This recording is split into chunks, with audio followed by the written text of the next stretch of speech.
Если жопка низкая, то вы знаете, что делать. Кассетник был удобен, ты мог, фраернуться там по улице где-то куда-то. Ну, там менты приезжали, аж, типа, что происходит, а мы просто снимали. Щеки во, глаза из орбит, там просто, а звук... Больше золота, больше! Просто ни хера себе, но, похоже, выкурено было немало.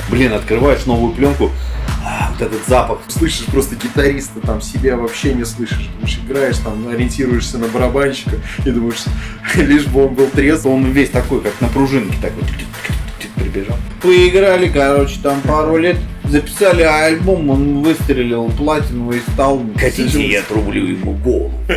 Просто вставила. И смотрю, такие просто капли крови полетели в палочку. Грайндкоры там. Какие-то песенки. А Элвис Пресли был демон. Ну что, Александр, привет. Здорово. Не употребляйте алкоголь, ем чай. Как добрался? Зашибись. Ты в куртке, но погодка-то теплая. Погодка теплая, но все равно уже на грани переходящих полюсов ветреных, они как бы все равно сказываются. Ну, штиль или нет? Штиль я просто не в теме. Штиль что? Сейчас погодка. Погода? Не полный штиль, ветерочек есть, такой. В море можно выходить? Конечно, сейчас можно. Именно выходить, не плавать. Это сейчас корабельный. Не, ну на море-то там всегда неспокойно. Ну, редкий случай спокойно. Такой. Даже в Ладоге сейчас, возможно, где-то волна там полметра будет. Ну, в реке нормально. Ну, чтобы знать, это мы с Серегой пойдем в море. И такие, да вроде погодка хорошая, нам скажут старые морские волки. Ребята, надо вот когда плохая выходить. А вы сейчас вышли в штиль, сейчас как долбанет. Ну, слушай, это все ерунда, это все индивидуально. Так, ладно, пока я не ушел, у меня такое бывает, я сейчас ля-ля-ля-ля-ля и поехали. Представим нашего сегодняшнего гостя. Александр, это заслуженный пират Советского Союза и уже Российской Федерации, главный татуировщик металлостроя, капитан музыкального корабля «The Пауки», в рамках которого на абордаж брались не раз клубы России и не только нашей страны. Да. Собственно, Александр Анатольевич. Это я. Искусственные аплодисменты поставить. В рамках данного проекта человек уже существует 30 лет. То есть нет, человек если существует дольше. Сам человек, коллектив, да, коллектив, в котором я участвую, участник коллектива. То есть, когда люди начинают говорить, там, верни меня 2007 и молодежи рассказывают, а вот в 2007 было, Александр такой смотрит, посмеется, да, ребята, 2007, конечно, да, но вот что было в 90-х, ребята, я бы вам порассказал. Ну, так, да. Было повеселее. И 10 альбомов. Да, вот сейчас 10-й юбилейный полноценный, полновесный альбомчик, вот «Шторм идет», вышел в 2021 году. Отличный альбомчик, кстати, по звуку прям хороший. Очень трудились, там, да, мощи добавляли, все. Это делал старый наш товарищ Андрюха Ляхлинский, который рулил у нас все 5 лет фронтами еще. Вот, сейчас он работает звукорежиссером там, со Сплином, с Алисой. По-моему, с Сплином тоже. А все альбомы делал? Нет, последний. Ну, именно он нам делал «Флаг на Рее». Это его дебютная была работа на мелодии. Они вместе с Саней Домшиным делали. Это в 96-м году. Судя мелодия. Потом мы там по разным скитались местам. Но если бы нам позволяли бы финансы, мы бы сделали просто интереснее. Ну, как бы качество было бы гораздо интереснее. Потом в 2002 году альбом «Насквозь» выходил. Его тоже делали на добролете уже, тоже Андрюха Ляхлинский. Этот как раз записывался на огромный магнитофон. Это многодорожечный еще такой, по олдскулу вообще. А теперь звук будет отличный. А все почему? Потому что Евгений профессионал и не включил звук. Дальше пойдет все по ништяку. Мне слух прям врезается. Волыночка. Волыночка, замечательный инструмент. Как она пришла? Она всегда была в твоей душе? Слушай, естественно, это первая группа это Pogues, которых я услышал именно с применением волынки. Я думаю, что это первое было. Это было еще в 90-х. И меня, естественно, привлек этот звук и все такое. Вообще, когда мы начинались, на волне был психоделия стиль. И мы, естественно, хотели попробовать там вот это у нас прошлое, он пробовал себя на контрабасе, не покатило, как бы, там большой инструмент, прошлый маленький, с собой таскать и там применять. Но если послушать, я, кстати, чудом откопал «Праздник в сумасшедшем доме». Это альбом вообще 91 года был записан. Вот. И я его выпустил, нашли, мы там благодаря одному моему товарищу, мы нашли оригинал, не оригинал, а переписанную кассету того альбома, тоже без двух песен там не влезет. Вот. Мы их взяли уже с повторно, с другого альбома. Но неважно. В общем, там можно иметь полное представление, что происходило ровно 30 лет назад. Если послушать «Праздник в сумасшедшем доме» 91 года. И я тут послушал, это психобили все равно. То есть без контрабаса все, но реально скорость звучит. Вот знаешь, мне напомнило, что я мог бы сравнить. Наверное, мне показался такой молодой Two Dolls. Вот, примерно, если знаешь, там, про что я говорю. Я могу делать вид, как будто я все понимаю, но я понял. Но многие поймут, о чем я говорю. Вот. И я послал тоже там кассеты. Я помню, меня заказывал приятель, вот когда я выпустил уже. И кассеты, там диски, я послал приятелю в Финляндию. Он мне там посылочку заказал. Вот. И он говорит, ты не поверишь, говорит, я из всех записей уже раз пятый слушаю первый альбом Пауков. Я не ждал, что он такой. Я ему привозил, дарил там разные там флакнарии, там все. Ему проходило и уходило. Говорит, а это что-то вообще не то. Он подарил даже этот самый CD вокалисту из английской группы Klingons. Они там встречались просто. Он подарил, чувак говорит тоже, слушай, зашибись. Интересно. Просто интересно. Потому что, говорит, я не ожидал, что так в 91-м там где-то в России. Такой, нормально. Вот. А вопрос какой был? Про волынку. Точно. Слушай, у меня все время так. Раз побежал по тропинке, сейчас я выбегу на дорожку. Волынка, вот я где услышал, это Pogues. Вот. И в принципе эта музыка тоже была неординарная, да, то есть, потому что, прототипов особо, таких же вот групп было мало. Тогда главенствовал там панк-рок, естественно, 77-й в основе своей. И 82-й уже был, кстати, да, тоже нормально, все вместе. Ирокезы, там все дела, это вот начало 90-х. Вот. А Pogues, там, Ник Кейв, там вот эти вот вещи, это уже такая альтернатива сбоку приходила, то есть там даже психодели, психодели была волна такая высокая довольно-таки в начале 90-х, потому что я ходил на концерты, мне очень нравилось психодели, и я говорю, пытались играть. Вот. И до сих пор я люблю, у меня есть пластиночки, я с удовольствием слушаю. Вот. Новинки не очень так уж совсем радуют, потому что все равно само повторение уже происходит какое-то определенное. То есть, в принципе, основа была сделана там Метеорсами, Бэтмобилями, там Крэмс. Сейчас вот Мэдсин, я считаю, вот у меня вот прет группа офигенная. То есть, вот она из психоделия, я считаю, зашибись. Еще там есть тоже ряд коллективов. Так, запоминайте, кто вам еще такие группы назовет. Это на самом деле я говорю гранты. Явно не Spotify, они-то накинут вам. Там да, это можно все. Но это опять же из грантов, потому что там под еще целая прослойка, там ой-ой-ой, тьма их. Опять же, вот я по интересам говорю. На чем сам рос. Вот. И с волынкой мне было интересно. Во-первых, я духовик. Я закончил же кларнет, у меня класс которого кларнета, поэтому дуть у меня как бы в крови получается уже. Вот у меня есть диплом и все такое прочее. Поэтому я, я шел в музыкалку, очень хотел на гитару, но почему, как я оказался на кларнете, я не знаю. Мама, говорит, сказала, что у меня там пальцы какие-то были короткие, вот, или что-то еще там, какую-то ерунду. Так она мне, правда, наверное, не сказала. Но неважно. Вот, в результате закончилось все кларнетом, и в результате я перешел на... то есть я могу пользоваться подобного рода, то есть там, да, я могу, в принципе, на саксофоне, я пробовал, то есть, да, вполне спокойно там, потому что тростевое тоже, вполне реально. Вот, флейта, не знаю, меня вот эта вот флейта не очень прикалывает, которая на стоп, но блок-флейта, которая как раз у Pogues тоже используется, вот, и она меня вот как бы привлекла. Я даже не помню, Откуда она взялась, черт его знает. Но мне, наверное, кто-то подарил ее. Я не помню, ей-богу. Не знаю, откуда она у меня взялась первый раз. Но, по-моему, это хоноровская была, немецкая флейта, мне такое чувство. Саксофон тот еще инструмент. А попробуйте дунуть, кто не знает, мне как-то дали. Ну на, попробуй, поиграй ты.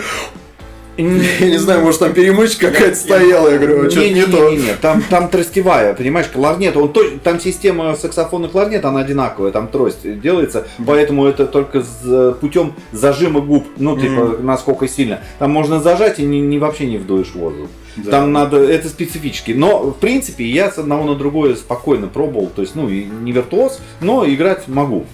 Вот. Ну, вот труба и вот это для меня тоже закрытая тема. Вот там щеки во, глаза из орбит, блин, там просто, а звук хер его знает, как они играют, я не знаю. Пьяным концерт, да?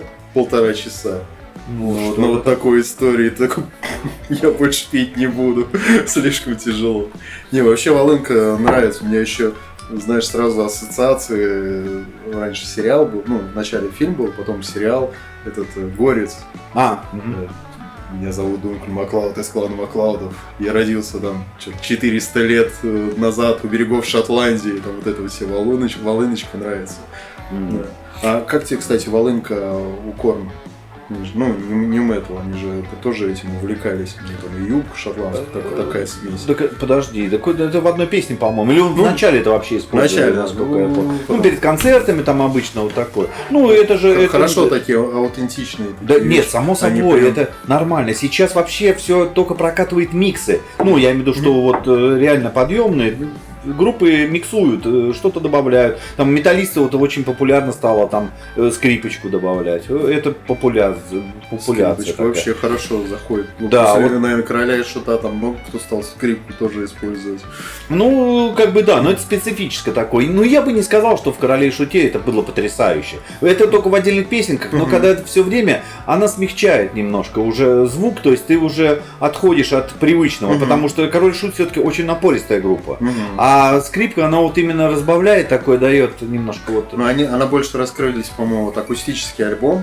Вот, в акустике, вот безусловно, да. Это колоритик, да, там добавляет это изюм, это само собой. Потому что в акустику можно добавлять все акустические вот инструменты, ну, такого характера, да, теплого, скажем так, не электричества. И там пойдет замечательно. Там от баянов там до всего. То есть, ну, там, не знаю, хоть тува, там, хоть... Ну, оно действительно разбавляет, потому что когда сплошняком идет альбом, он именно чисто гитарный, как-то так немножко уже вот у тебя, ну, состояние вот это, хочется что-то, вот, чтобы еще что-то было. Знаешь, уже привыкают люди, особенно сейчас много треков, новых, в том числе и рок-группы, которые делают не как раньше, там гитара, бас, барабан. А сейчас ты даже там можешь не понимать, но там подложек у тебя будет, знаешь, да, это понятно. Пианинка где-то, там синтезатор, там у тебя еще и бэк-вокалов столько, ты такой думаешь, как же он хорошо поет. Да. А уберешь на пульте, там подложек столько, ты думаешь, блин, я никогда даже не слышал про это. Сухари, да, получается сухари. И часто на концерте вот так вот там смотришь, там Мьюз, например, богато выглядит, там ставишь, жирно, а их трое, ты понимаешь. Да. И потом у меня вопрос такой, черт побери, а как они на концерте играют? Слушай, ну там еще люди, там с ними еще бригада ездит, которые там на позвучках, что-то такое. Но я не был на концерте, но сходил бы. Мне, в принципе, Мьюз нравится. Там ряд песен, ну, там есть как бы пустоватые некоторые, но меня зацепили они Мьюз после как раз вот я фильм этот «Сагу» посмотрел, вот, и там саундтреком, где они играют. Слушай, что-то в этом было, такой хороший клип получился, и вот ассоциацию вот этого и той музыки меня вот именно что-то поддело. Вот мне стало интересно. Да, есть. Те же Green Day, я так посмотрел тоже концерты, когда уже рок идет, у них вышел, у них там чувак и на пианино с бэк-вокалом, и гитарист там тоже, но они как бы сзади присутствуют, да, в тени. В тени немножко, но они дают им, даже я смотрел там интервью, Курт Кобейн даже говорил, я думаю, блин, второго гитариста взяли, ну, блин, он ничего там особого не делает, он просто повторяет партию, ну, либо играет гармонию, да, где там соляк делает, там говорит, блин, мне так хорошо уже с ним, ну, просто, что он прям вот дает вот это звучание, я могу подрасслабиться, да, который вот держит там, чего, действительно, ну, это помогает. Конечно, помогает. Слушай, пока не ушли по инструментам, у тебя еще прикольный микрофон. Это из рокобилли, да? Это тоже да, как да, 50-х, наверное, годов. Это дизайн, дизайн, да? да. Это Шур 55-й, у него начинка 58-го стоит. Угу. Она там на резиновых подвесках таких, типа. Ну, я смотрю, у тебя там еще такая, как ручечка, да? Это, Ты да, держишь. ну, чтобы она не выскальзывала, не падала, я сделал ремешок просто. Ну, ты давно с ним, получается, или? Года с 97-го, наверное. Ну, это такая Да. уже, как фишечка, я посмотрел. Ну да, уже 25 лет он со мной как минимум, я думаю. А сами записи тоже на него делают? Не-не-не, ни в коем случае. Ну, он такой, он, ну, 58-й, в принципе, но он рабочий, он концертный, поэтому зачем? Есть нормальные студийные микрофоны, там же надо снять. Ну да, хороший. И это уже не первый по микрофону, ну, как Мгм. по... Ну, они убиваются все равно, потому Ну, что там упал, тут что-то случилось. Ну, еще динамические, там, конденсаторные, там вообще все может просто не доехать. Ну, туда еще. не, этот простой, динамический Мгм. обычно. Но у меня сейчас их 3. То есть 2 я, ну, когда свои концерты там какие-то домашние, я их привожу для антуража, мы ставим на подпевки, то есть. Ну, оно прикольно, и даже, знаешь, как эти фишки, я прям первый раз, когда даже увидел, мы снимали, я, кстати, Серега, мой товарищ энтузиазма, первый раз, когда попал, я раньше один бегал, со всеми этими камерами расставлял и смотрел, чтобы никто там в угаре их не перевернул. Ну, смотрел. это опасное дело. Я такой обратил внимание, вот он микрофончик, он прикольный, я еще помню, такие клипы обычно, там Да. Металлика используют, Да, поставишь, да, ты да. такой сразу. А Он и дизайн такой, знаешь, вот О, это вот все как хромированный. Металлика какой-то. поет в такой. Он на концертах поет. Да. Да, у них прикольно, у них подкладка красная. Да. Блин, но найти такое сложно, тоже непросто. С красной. Потому что, блин, я увидел. Что-то как сначала я не очень захотел, а потом вот у них увидел такой, блин, надо в следующий раз красный найти где-то, да. А вот у меня синий. Ну, то есть я нашел синим, взял синим, в Германии заказывал. Ну, тоже, наверное, прикольная тема, надо посмотреть. Ну, вот этот концерт ты смотрел, там он, ну, без подсветки был, вот именно когда ты... А он без подсветок, прикольно. это Да, поролон. сама. Это поролон, там подкладочный А. тонкий, он, вот это цвет его. Ну, наверное, там на крупных планах это Да, все ну, видно, там птица да, играет, я- когда свет, да, все. Я думаю, сейчас уже, наверное, он и не синий. все, да. Новый был синий, а сейчас черт знает. Ну, он уже сколько живет?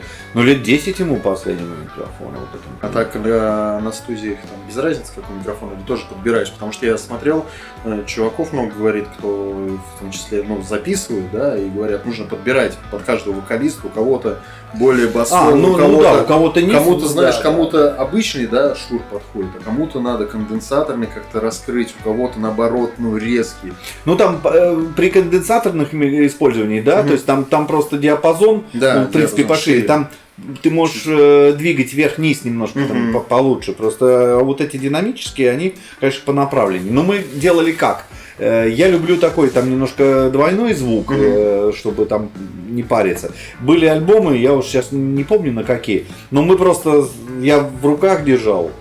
И 58-й и 57-й мы понял. сматывали скотчем просто и в 2 сразу. Ну, тоже нормально. И они на 2 канала шли, а потом можно было там модулировать. Я вот пробовал в Союз записывать наши вот эти тульские Союз, такой Мгм. у него дизайн, но мне прям понравился. Я даже вот, может быть, я загоняюсь, но в плане того, что если бы мне его не показывали, я бы, может быть, и не чувствовал разницу. Но другие треки мне как будто вот не хватает. У него прям вот эти вот все бертона, знаешь, такие. Ну, вот всё эти может быть. низочки, прям такое Все все. может быть. Опять же, все зависит от исполнения, как ты, что это, когда херачит какой-нибудь грайндкор, там, по-моему, вообще по барабану.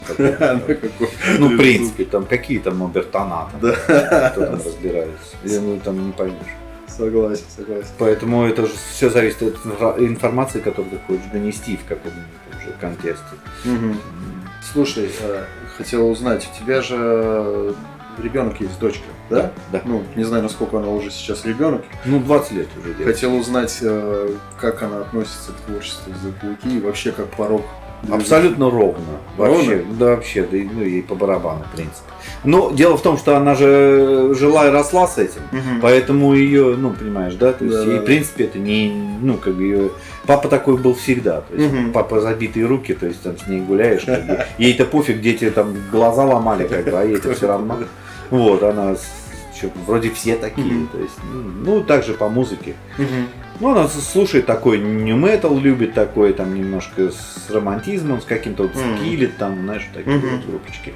Вот, ну, я, естественно, не это самое. Ну, я и такого говорю. Ну, ты это пытался подсовывать, потому что Конечно, у меня дочке сейчас, ну, скоро 4 будет, и я, знаешь, потихонечку пытаюсь, знаешь, прощупывать почту, где-то, знаешь, Блинков туда, где-то там потяжелее, там Слепнот, где-то, знаешь, откачусь, может, старенькая, там Led Zeppelin, там Грейт, что-то запущу, знаешь, такие разные. Папа Роуч, я помню, она маленькая была, мы там еще год, наверное, или полтора, мы там включали, у него клип был, знаешь, заяц, там мужик в зайца одет, и она прям ест, и что-то его вот так.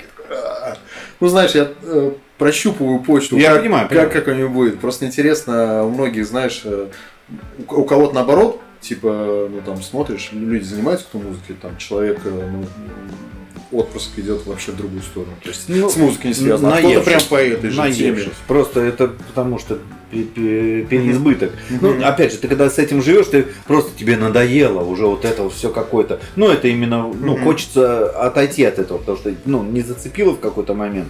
Хочется, ну, из дома уйти, чтобы просто пока не сталкиваться и начать слушать музыку вообще. Потому что я когда устроился, работал в гильдии мастеров, там еще там на первом этаже была такая фишка, начинали делать звукопрокатная контора. Я так устроился, вот, и ездил, концерты ставил, и все. Я перестал слушать даже радио. Ну, просто мне вот так вот было. И там такая, ну, немножко просадочная фишка была, ну, как бы так, по паукам, там, по крайней мере, с концертной деятельностью. Записи еще как бы там вот делали, как раз это вот 90-е, начиная с 90 где-то 5-го. Ну вот, 6-й, да, как раз я уже работал, да, в 96-м году, 97-й, там, 8-й. Вот, но еще записывали, но с концертной вот тоже очень вяло было такой. И, я говорю, я наелся настолько, что просто мне не надо музыки было. Ну, а ты как бы хотел вот с высоты своих лет, типа сказать, ну, типа, дочка, мол, в эту движуху, если она захочет, ты бы ее отговаривал или наоборот сказал, я тебя направлю, скажу там, куда нужно, куда не нужно, или ты скажешь, блин, это тяжелая история, лучше идти на экономиста, куда-нибудь юристом. Ну, собственно говоря, она так и сделала, она пошла на экономиста, как бы, в результате, да.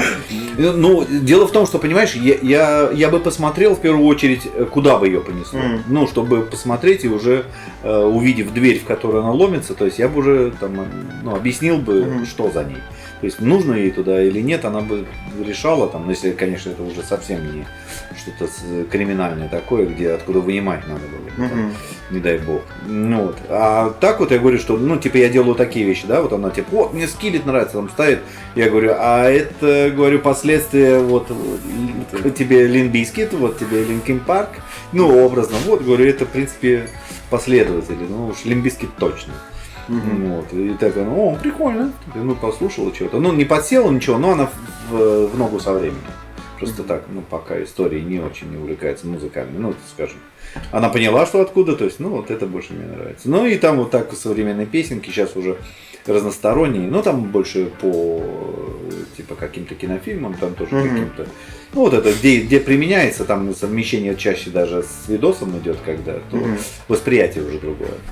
Ну да, потому что, знаешь, что с одной стороны есть человек, который тебя точно не обманет, а скажет по факту, как есть там, и который сможет тебе помочь, чтобы ты на эти грабли не наступал. Потому что когда ты сам идешь, тебе мало кто это говорит, или ты смотришь, там, знаешь, вот эти по телевизору, там чуваки, которые, мы там записали альбом, и потом что-то он как-то раскрутился, мы стали популярными, на нас там слава свалилась. Ты такой, как-то кафлочил, а мы вот играем, у нас что-то ничего не свалилось, и нам что-то никто не платит, иногда мы платим. Эта история... И мы там туровые автобусы, ты такой, блин, какие туровые, мы там в этой газельке едем, кое-как вписались, холодно, блядь, где-то спали там на кухне в 10 человек. Абсолютно. Эта история вот мне напоминает, ты, наверное, смотрел этот же фильм, где Рэнсер. Вот, мне понравился. Кто там, Фредерсон или кто-то. Ну а чё, мы там ходили на концерты, денег не было, не пускали нас, ну иногда мы купим пиво, попьем, потом решили, взяли гитары, там поиграли, короче, там пару лет записали альбом, он выстрелил платиновый, стал там все вот так вот, типа, ну вот так, типа. Я этот не смотрел, но ну, мне вот кажется, это они вот все плюс-минус я так истории какие-то такие. По-моему, эпитафовский, типа посвящен там эпитафу или не помню, вот что такое, как раз про грядку вот этих коллективов, которые они выпустили, там Offspring, Rancid, вот это все Калифорния. Выбежала Блинки, Pennywise, там вот эти вот все. И вот, то есть я такой сижу просто, он рассказывает мне 30 секунд про то, как он, типа, всего 2 года мы бухали, и платину альбом родился. Зашибись такой. Вот это посмотреть, говорю, сейчас молодому. То есть главное, это бухла побольше. Надо удвоить усилия. Я пью, ничего не происходит. Не приходит, никак не могу контракт подписать, я уже все бутылками заставлен. Не, просто, естественно, основное не рассказывается, то есть не упоминается о том, кто их там взял, где выпустил, как дал рекламу, что еще. То есть, в принципе, знаешь, можно записать, и это будет на полке лежать у тебя дома. И так и останется до бороды твоей, то есть, образно, знаешь, там, пока ты там внуком. Поэтому я и говорю, когда человек есть, который действительно в этом, они тоже там показывают, потому что они же тоже много не утаивают. Я там Нирваной тоже интересовался, как-то у них все быстро прошло. Потом смотришь какие-то, знаешь, отступления, много смотришь интервью, каких-то видео, и там какие-то, знаешь, такие моменты, что такие, да там, местами тоже не очень просто, когда там, знаешь, Курт Кобейн, они ставили какую-то песню на каком-то радио, и там какой-то то ли школьный, не боюсь соврать, и он ездил в тачке, типа, там такой эпизод, и типа его не включает, и он говорит, позвонил и сам говорит, поставьте Нирвану, этот классный трек. Туда, да, знаешь, что вот настолько. Потом, насколько они скакнули. Там, понимаешь, я смотрел фильмы, там, если интересно, есть такой фильм «История одного пульта», по-моему, называется, где вот этот самый Foo Fighters, барабанщик нирвановский, он выкупил, типа, пульт из студии, в которой они записывали. Да. В ней писались какие-то интересные индивидуумы, да, но они такие попсари, среднего класса попсари, кто записывался.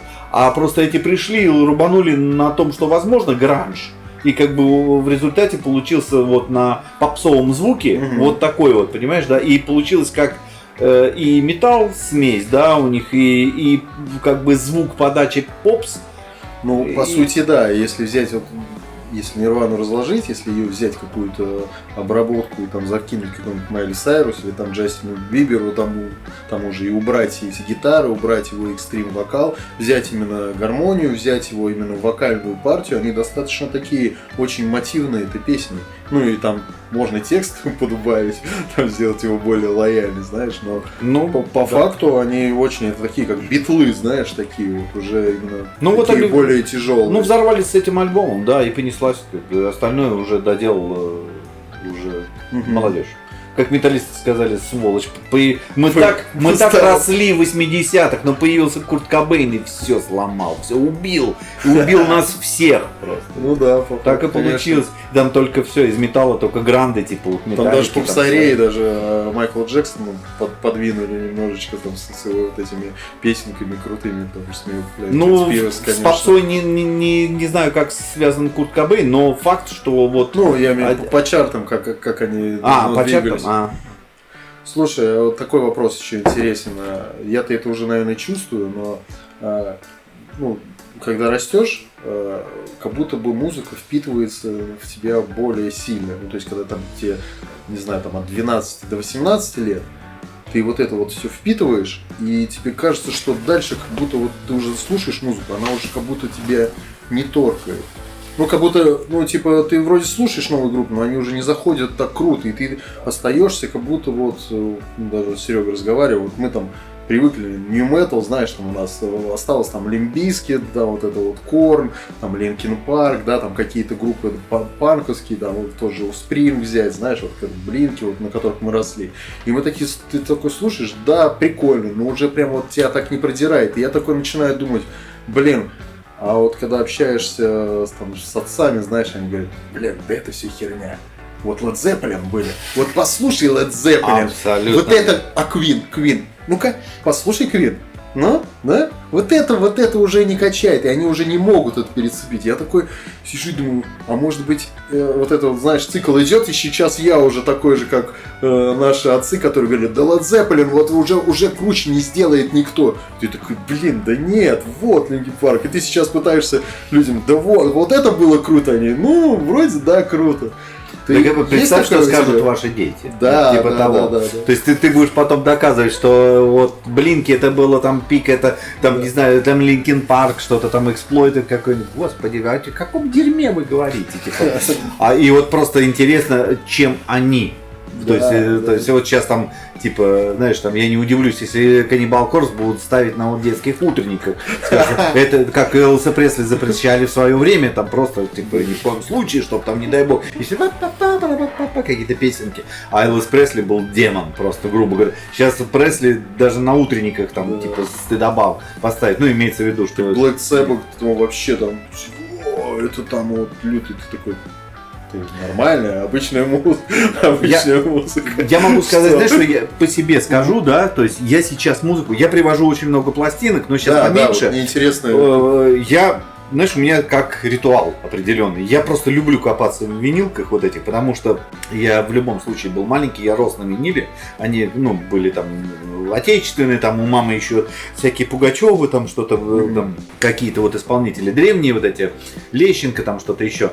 Вот. Потом эта мода умерла, вот. Но в 7 классе я купил свою первую иностранную пластинку. Это было очень давно, то есть в 7 классе, это 80, там какой-то, наверное, 2-й, может, год. Что-то такое. А по мне еще даже не думали родители. 77-й. Но дело в том, что я купил экономию на завтраках и обедах, собирал просто там в копилочку, потом за 45 рублей купил. Я уверен, ты даже помнишь ощущение, когда ты ее принес и такой... Да, но у меня был такой старый патефонный Сириус, ну как бы, знаешь... Сириус нормальный. Такой древний, да, с такой старой иголкой, поэтому я определенное удовольствие получил. То есть там динамик один как в радио. Но все, это было все равно, это было... определенное таинство, мне это нравилось. Ну, факт того, что потом винил умер, как бы, ну все, и там другие дела в голове, но потом вот как бы популяризация пошла, я начал выезжать на Запад и обалдел от количества открытых магазинов в Европе, что ты ходишь и просто то, что ты когда-то где-то слышал на кассетах, там на бобинах собирал, а здесь это в доступности, вот прямо в оригинальной, понимаешь, мне это немножко... убило, как бы, и стимулировало просто. Мне так захотелось, там, например, ну, какое-то то, что я слышал, там, не знаю, Металлика Kill Em All, там, знаешь, там какой-нибудь Крэмс какой-нибудь, типа, боже ты мой, мне же там Метеорс какой-нибудь там, ну, что слышал еще в молодости, в юности, понимаешь, а тут я могу это купить, просто это может быть у меня.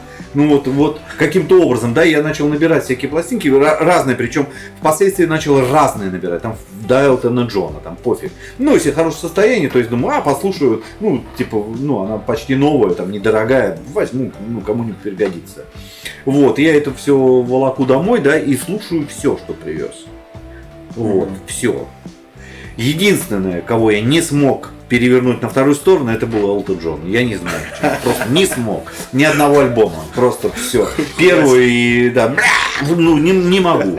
То есть, когда-то он был безумно популярен, там прямо вообще, ну, я не нашел ничего в нем. Ну, то есть, вот я там понимаю, там, Queen, там, каких-то, знаешь, там, даже там, такие, там, элементарные, там, исполнители, там, ну, типа, ну, как элементарные, я пошутил. Ну, имеется в виду, там, Абба, что-то еще, там, знаешь, какие-то вот такие, Boney M.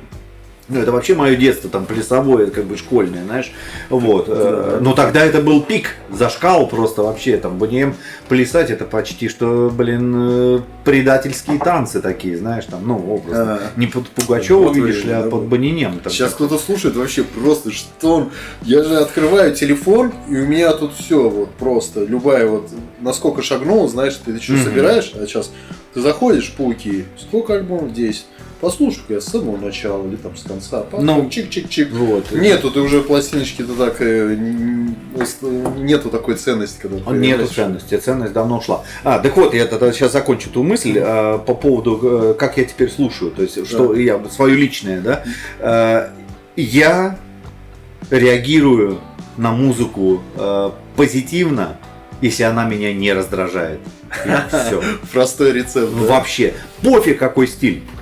Я для себя неожиданно подсел на регги 70-х годов, выпущенный на Trian Records. Ну, как бы просто я понял, что мне, ну, просто нифига, я почувствовал это солнце конкретно, знаешь, но это же ямайские выходцы, но переехавшие в Англию, и там они уже начали, там турок или пакистанец, который открыл этот лейбл Trian Records, и уже ребята записывались, эти ямайские выходцы.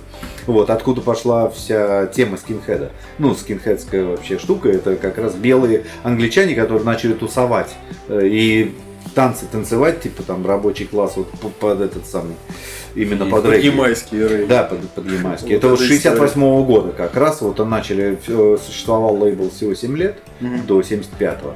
Вот, но они там столько пластинок выпустили, что там вообще труба. И вот сборники попали из Англии ко мне, то есть я просто вот тоже ставил там, но они причем... Это одни из убитых пластинок, которые я получал, просто вообще труба там, ну, просто ни хера себе, но, похоже, выкурено было немало, то есть пока это слушалось, такой, да, может кто-то решил прокатиться заодно на диске, знаешь, жопа, там это вот, ну, такое ощущение, что, знаешь, с гвоздем в заднице, вообще труба, там попиленные такие, вообще. Ну, нормально, когда помоешь, там все это сам, ну, как сказать, песок не ломает слух, то есть в этой вот музыке того времени там такой вот просто... Очень атмосферно звучит, потому что все записывалось живьем и в одной студии, то есть из дубля.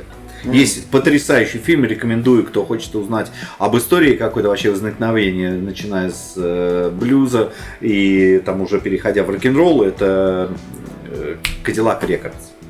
Это была студия, которую поляк открыл, иммигрант в Америке, и вот он открыл, вытащил Мадди Уотерса, это первого как бы блюзмена, и пошло по накатанной. Там вот начали приклеиваться, вот он начал находить, и вот Чак Берри там типа уже венцом был. Ну, не венцом, а прям вот, который сломал вообще все стереотипы, там художественный фильм, все потрясающе вообще. Ну, кто увлекается этим, это надо посмотреть. Вживую писать то еще удовольствие, это уже не как это на компьютере с клеечки. Это Раз такой я записал там, знаешь, пару аккордов, так чик-чик, прогонял их, вот это все. Особенно когда если еще все вживую, в разных комнатах, да, там пишется, это же, блин. Не вживую в одной комнате. В одной еще, да. Посмотри этот фильм. И ты там все показано, как делалось. Студия открылась. Это большой зал, ну, как бы большой, ну, вот как 4 комнаты там. Я не знаю, ну, мне трудно определить, ну, может побольше. Вот, и все. И стояли комбы, и все. А ты знаешь, как раньше записывали еще на один микрофон некоторых, один микрофон вешали двухсторонний такой известный, с контрабасами, людей расставляли на расстояние, чтобы звучало все, то есть контрабас, ну, типа это громко, отойди, пожалуйста, на сантиметров 50, типа вот он отходил, и вот они вот играли, их искали, их расставляли, чтобы они звучали одинаково в результате, и в этот же еще пелось. Вот эта тема. Ну, это вот это профессионализм. Я, кстати, это начальный. Я, кстати, смотрю сейчас тоже, знаешь, уже вот ушной мониторинг есть.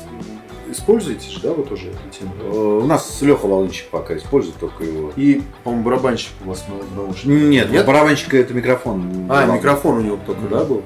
Я просто, знаешь, сейчас уже это, ну, тема прикольная, потому что, ну, я тоже был опыт играть, когда особенно, знаешь, маленький клуб, ничего не слышно, ты, допустим, слышишь просто гитариста, там себя вообще не слышишь, думаешь, играешь, там, ориентируешься на барабанщика и думаешь, лишь бы он был трезвый и играл нормально, и мы хотя бы под него будем играть. Он говорит, я вас буду слушать. Нет, нас не слушай, играй, чувак. Мы хотя бы по тебе. Играй, что хочешь. Да, и ты, ну, сейчас смотришь, думаешь, ручной мониторинг тоже пробовал, ну, прикольная тема, все слышат. Конечно, не слышно, что там зал идет, но хотя там вроде есть такие впечатления, что там типа один отпускаешь, да, и ты там более слышишь.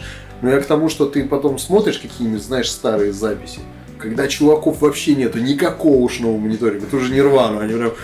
Этот хреначит барабан, они играют, и он сможет гитару раз настраивает, угашенный там почем раз гитару, без тюнеров, без всего, бац-бац, чик, вживую играют, без всех ушных мониторингов, без всей этой темы. Ты можешь... Вот это школа-то была. Я не люблю себя обременять. Меня, когда прет, я, ну, как бы мне не надо ничего. Я точку нахожу, стараюсь где-то. Бывает, что я так раз чувствую что-то. По-моему, я осип. На самом деле просто там, очередной раз монитор отключили. Кажется, я все. Слушай, ну а пока от винила не ушли. Вот записи, которые сейчас на волне вот этой культа, ну не культа, а любителей винила, когда берут, и уже альбомы, которые выпущены после того, когда винил начался, когда уже тут цифровая эпоха, берут на винил специально для любителей записывают. И именно тот винил, который вот изначально записывался, там, я не знаю, какие-то 60-е, да, года, чувствуется ли разница, или есть ли в этом смысл? Конечно. Да, вот именно когда вот конкретно... Да, безусловно. Ну, дело в том, что, смотри, раньше фактически это единственный был носитель длительное время, несколько десятилетий. Вот. И раньше в студиях вот такие вот как раз пленки были, как вот я говорил до этого, там толстомордые, то есть там по 24, не помню, 24, ну 12 точно, ну да, может и 24 канала. Ну, серьезный студийник. Когда делали пластинки, мастеринги, делали именно вот с этих пленок. У бобинного магнитофона у него глубина больше. То есть сама по себе. При записи там абстракция, ну как не абстракция, а этот самый, как бы глубина звучания инструментов, она круче. А раньше это, ну, как бы и нужно было передать, ну, да, потому что расстановка была определенная. Ну вот. Да и фишек не было, эти, которые сейчас можно искусственно создать. Да, плагинов всяких разных. То есть это, да, абсолютно верно. Вот. И, ну, то есть все шли в ногу со временем. Мы просто мастера на винил делали вот с этих вот бобин самих. Понимаешь? Вот. А сейчас все опластмассили уже по-любому. То есть я не уверен, что есть оригиналы оставшиеся. Хотя, возможно, они где-то и лежат. Ну ты представляешь, какие это склады должны быть? Это больше, чем да. небоскребы. Ну, одно дело даже те, которые записывались, окей, все-таки на винил, потом их оцифровали и потом обратно на винил. А другое дело, которые уже вот сейчас, после 2000-х, писались изначально в цифру, их потом просто на винил. Ну, там, наверное, уже смысла нет. Ну, это да.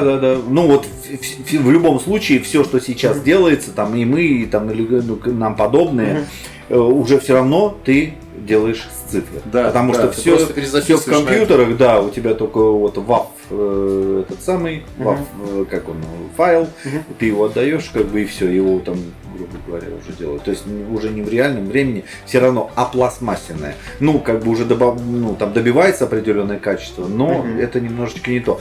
Поэтому есть олдскульные любители, как бы именно первопрессов всяких, вот, желательно без перепечаток, это просто типа, ну, погоня уже за тонкостями, пикантностями такими. У одних пикантности, у других это просто как ценность, что типа вот он первый, это кайф. Ну, опять же, это смысл коллекционеров, понимаешь, это как монеты собирать, там, ну, марки.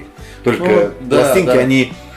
Опять же, вот это такие... вот теплота, когда ты дома, ты же не можешь взять эту пластинку и с собой где-то в метро послушать. Да, конечно, это, ну... Да, но это определенное удовольствие. Но сейчас и молодежь много интересуется, да. Ну вот это радует, прикольно, что это все-таки возрождается. Ну, на самом деле в Европе там много кому заходишь очень часто, да, если человек связан как-то с музыкой, неформал, блин, у всех такие коллекции, я тебе скажу. Там, я вообще половины не знаю, даже не слышал, что там начинаешь смотреть, потому что интересно, да, я посмотрю, да, конечно, типа...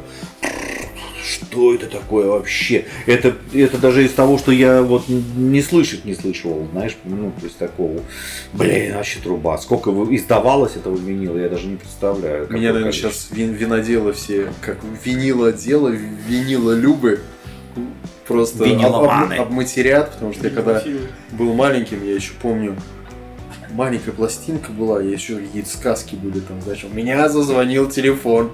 Кто говорит? Чайковский. Слон, да, и по-моему там тоже типа Сириуса что-то было. И потом я помню, какое-то время было много пластинок, и мы, знаешь, просто вот так вот на футбольном поле запускали. Они круто летали, потому что они уже, ну кому они нужны? Да просто с брательником с балкона 7-го этажа запускали кто-то. А сейчас такой, думаю, блин, может там что-то было хорошее.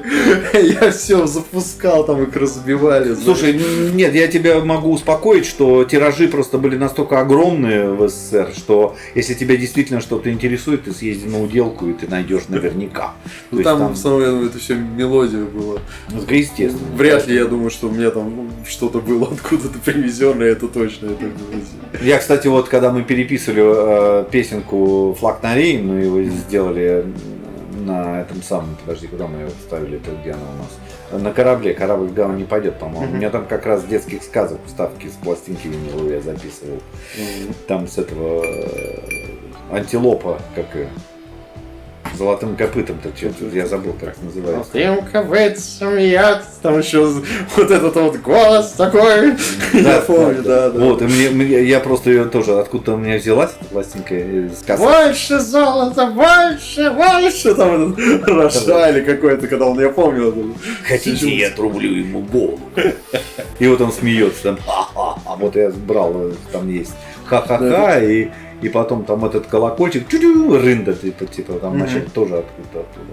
Да, прикольно. Слушай, а вот смотри, есть у нас, да, как история, не было ничего, просто люди играли, люди приходили, послушать, не было носителей. Потом что у нас, пластинки появились, потом бобины были. А, ты имеешь в виду по времени? Да, винил потом, был первый, как бы... Винил, как, потом бобины вот эти пошли, потом их уменьшили, сделали... Нет, подожди, кассеты...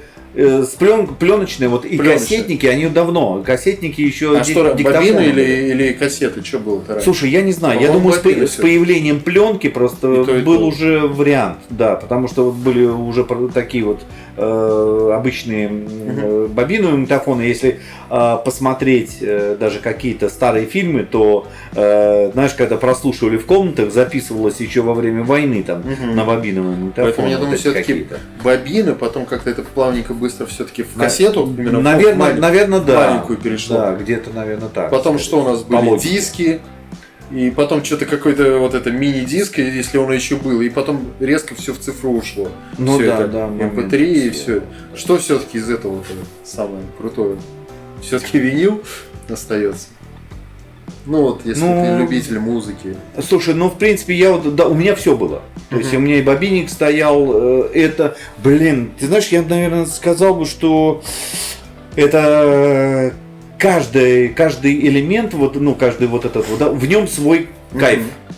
То есть кассетник был удобен, ты мог, фраернуться там по улице где-то куда-то в поход какой-нибудь там взять, взял кто-нибудь мафон, типа там, а батарейки-то сели, ну и началось, то есть там бить об камни, там типа, знаешь, давай выжмем еще немножко.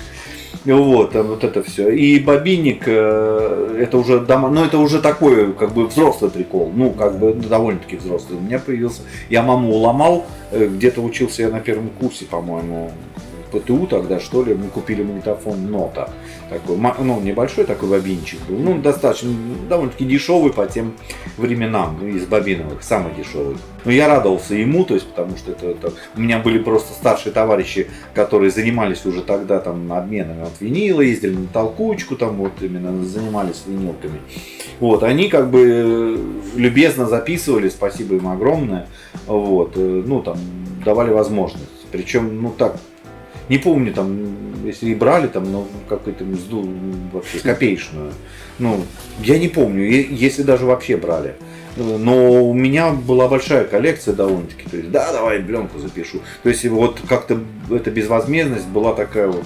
Я вот как раз попал на то, что вот бобины прям вот что-то я краем глаза увидел, потом как-то это уже все пошло кассеты, и вот на кассетах прям было все взросление, там Нирвану первый раз на кассетах слушал, потом появились эти магнитофоны, где 2 кассеты. Перепишу, переписывал, ты в магазинах все ходил. Это опять же, понимаешь, это определенное действие, то есть, которое привлекало, то есть это движушка такая вот, бобинник тоже, то есть ты понимаешь, вот это вот все, открываешь новую пленку, вот этот запах пленки, когда ты распечатаешь, понимаешь, специфический такой, такой вот приятный, знаешь, вот именно такой и техника, и пленка. Но они тяжелее, потому что вот это что-то нужно вот эти вот процесс, то есть ты там кассеты уже попроще для таких, что и так, что там малыш мог это сделать. Потом это перешло в диски.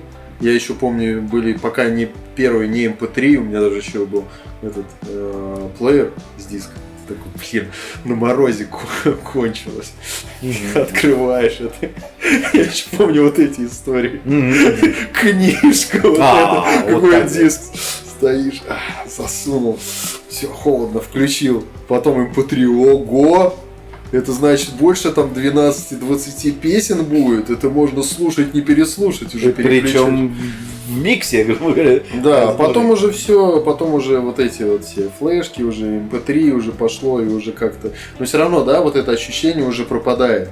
Ты уже как-то... Ощущение чего? Ну, то, что ты раньше ценил, это больше. Да. Ты диск принес, и все вот еще. это слушаешь. Сейчас-то ты уже очень много, ты зашел, все это переслушаешь. Тогда даже влом иногда Куплет, было. припев послушал, да, ладно, что Да. там. Две песни вот так пощел, все понятно с этой. И все, уже следующий исполнитель. И ты давал шанс этим песням послушать, потому что у тебя диск уже играет, и такой, ну что-то это надо переключить, потому что ну ладно, я послушаю. Или ты этот диск ты слушаешь, тебе же нужно постоянно переставлять, ты не можешь уже вот так вот. И ты какие-то композиции уже, да, прослушиваешь больше. Но действительно, вот эти вот ощущения, они уже, я думаю, блин. Ну да, сейчас просто в две кнопки все превратилось просто и все. Ну ценности музыки нету. Ее нужно, помимо того, что записать, нужно так орать на весь интернет, что ты сделал. И ты послушайте, пожалуйста, ну хоть кто-нибудь. Ну, вот, да, то надо есть себя продвигать какими-то уже черным, не черным пиаром. Я еще вот так кричать. с некоторого олдскула, знаешь, я за то, чтобы, конечно, добиться определенной популярности путем создания все-таки продукта. То есть, чтобы человек послушал, там, не знаю, увидел вживую, то есть и сказал, слушай, а это круто, мне нравится, я пойду. То есть не то, что ему вдолбили с интернета, там где-то откуда-то, ну, вот, а именно вот чтобы это попытаться сделать это таким вот образом. Ну, хотелось бы. Вот. Ну, вот я пытаюсь с каждым альбомом. То есть, вот все, это мы все миксуем, все. Но вот люди, да, ништяк, типа, фига. Вот. Но вот посмотрим. То есть, будет ли появляться, ну, пополняться публика на концертах. Ну, пока вот среднестатистически. Ну, Всё это такой твердый андеграунд. Ну да, такой, знаешь, это свои в теме. Да, свои-то в теме. То есть случайных людей нет. То есть приходят уже конкретно. Все, кто знает. Никогда не думал, что я буду сидеть и рассказывать такое. Как олдскульчик уже, дедушка такой. Обалдеть. Быстро, да, время летит? Да вообще труба. Ты такой, да, даже по фильмам иногда такой, о, это же фильм новый, потом смотришь, в смысле новый, 5 лет? 5 лет? Вот, вышел в том месяце, нет? Ходил в прошлом году, типа, буквально, или там, да. Зимой же ходили. Вот. Да, только 5 лет назад, или 10 там. Да вообще труба. Он, казалось, эти и «Властелин колец» недавние такие, все, 2001, там, первые Карибского моря, 99-й. Да ладно, как так получилось. Ну, с годами она как будто бы время быстрее летит в плане того, что промежуток для человека, который 10 лет прожил, для него месяц кажется очень долго. А когда ты прожил там 50 лет, для тебя месяц это он пролетает. Плюс у тебя еще и движух больше, конечно. Плюс еще, ты знаешь, отсутствие алкоголя, это у тебя жизнь просто превращается в рельсу. Просто когда, блин, с бухлом, то это дорога с ухабами. Просто ты где-то провалился, пока ты с этим вылез, типа того, о, опять надо, опять. Ну так вот, знаешь, вот просто. И там в месяц это просто, блин, ни хера себе, полжизни тут прям шло. То есть, а когда в трезвом состоянии, ты в рабочем, то есть у тебя мозги-то уже в прямом как бы не падают. Поэтому время просто катастрофическое. Расписание по 2 недели расписанное просто раз по листу. Это минус 2 недели просто. Вообще труба. Кстати говоря, про носители, если вернуться, я же загорелся идеей купить себе музыкальный центр. Знаешь, старый, там прям колонки классные. Я помню, что раньше качало, потому что смотрел там для телевизора вот эти все саундбары, знаешь, колонки, блин. Вот раньше были центры, нашел на Авито, все, там CD-ченджер, не знаю, на 5 или на 7 дисков, кассеты есть, там, правда, пасеки вот эти уже все, ну, там что-то как-то вот так вот немножко поет, но диски вроде читал. И жена говорит, слушай, у нас же дочка, надо же куда-то прибивать. Я говорю, блин, он закрытый, она никак не сломает. Ну никак. Я ошибался. Все, CD-ченджер на несколько дисков я уже сейчас использую просто как AUX, знаешь, там в телевизор. Понятно. Именно чтобы... Я думаю, блин, а я еще мамке говорю, мам, пришли, у меня там диски, помнишь, были? Она говорит, ну, где-то там в гараже, ну, может, выкинули. Я говорю, посмотри, там столько дисков было, я думаю, вспомни старые.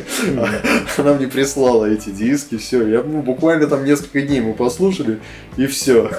История встала. Поэтому, знаешь, вот все-таки все вот эти цифровые истории, они для пользователя все-таки проще, чем все вот эти диски, CD-чейнджеры, которые вот так все вылазят. Ой, потом бобины, которые ребенок, ой, какая интересная пленка. Ну да. Сейчас я это... Это понятно, это да. Все это сделаю и будет проще. Слушай, хотел еще затронуть еще одну твою стезю, татуировку. Есть такое дело, да. Ты же, у тебя своя студия. Ну, я на квартире работаю. Ну, на квартире, там же местных больше или из Петербурга? Нет, слушай, приезжает много кто, там, ну, частенько бывает так специально там гости заезжают. Там, когда в былые времена иностранцы доезжали, там и финны, и немцы, то есть, ну как, даже не специально ко мне, а просто будучи здесь, там, то есть, ну, вот так вот. Кто-то из групп сделал там, татуировку в память о Петербурге или о металлстрое? Конечно. Есть? У меня дома был этот самый Рой Перси из Last Resort, английский банд, свой. И гитаристы из тоже английского контрола. Да, они приезжали, вот да, им Питер там. Ну, мосты разводные? Нет, там попроще. Ну там Рой Перси сразу сказал, что говорит, мне что-нибудь цветное и с рогами. Я говорю, типа, ну, одному что-то там привет из России, а второму, ну, у меня есть ВКонтакте выложено, и второму тоже что-то, тоже про, ну, на русском тоже все. Что-то я не помню, что мы делали контролевскому гитаристу. Сейчас не помню. Ну, тоже простенько что-то с якорями там. Да, ну прикольно. Все же как, знаешь, кто-то сувениры везут, а чуваки, которые увлекаются татуировкой, вот я был в России. Финн делал FM 2000 группа такая, вот Финн делал тоже. Потом делал из итальянской группы Vendetta, но это в Германии было. Делал татухи. И потом ездил в Италию, спину забивал тоже к басисту. Вендеттовскому. Прикольно. Слушай, а вот такая же тема татуировка, она же на всю жизнь. Да, естественно. И многие это относятся там халатно, как-то к этому делу. Не халатно, а как ты знаешь, ну, простенько. Синий, блин, хочу вот это. Но эти времена подкончились. Подкончились? Да, уже да. люди начали понимать, что ну, не стирается. Ну, я имею в виду, что, по крайней мере, у меня вот так вот с алко какими-то темами, ну, нет. Ну, то есть, приходит чувак и говорит, Саш, хочу пенис во всю спину.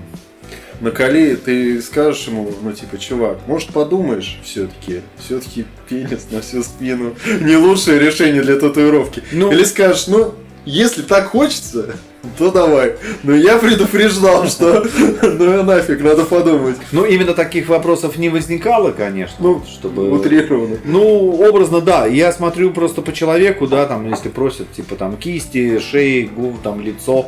Ну, на лицо, слава богу, так особо не кидаются у нас. Ну, у меня, по крайней мере. Это больше удел молодых уже, видимо.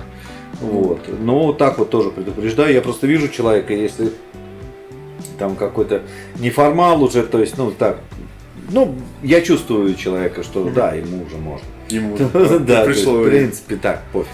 А есть, что нет, там, просто я там говорю, это труба.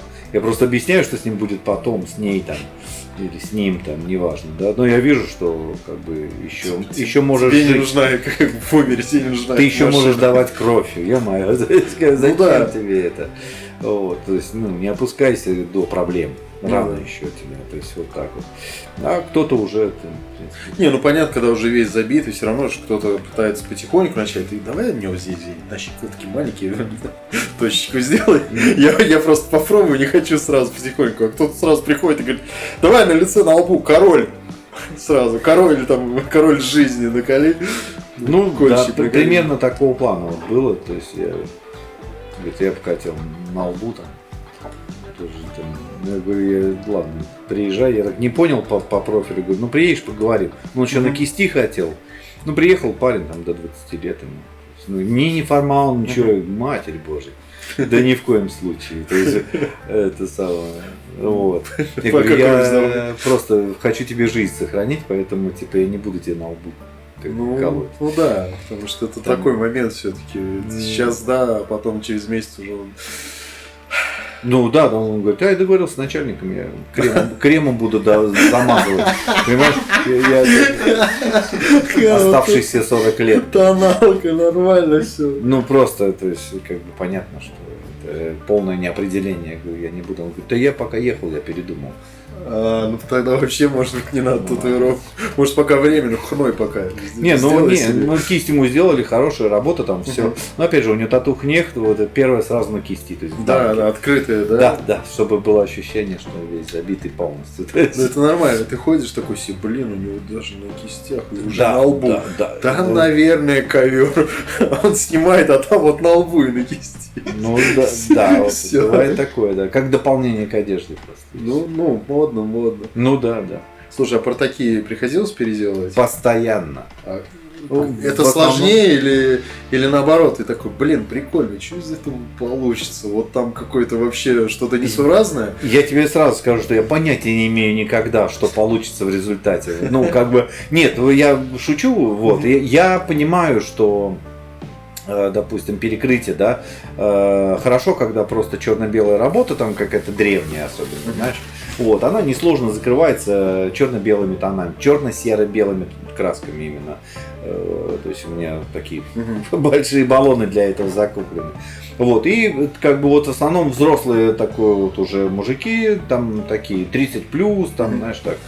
Вот, которые уже походили, поносили что-то старенькое, то есть и уже приходят, говорят, слушай, что-то стыдновато, хочется раздеться. То есть, ну, конечно, вот, и все уже там делаем.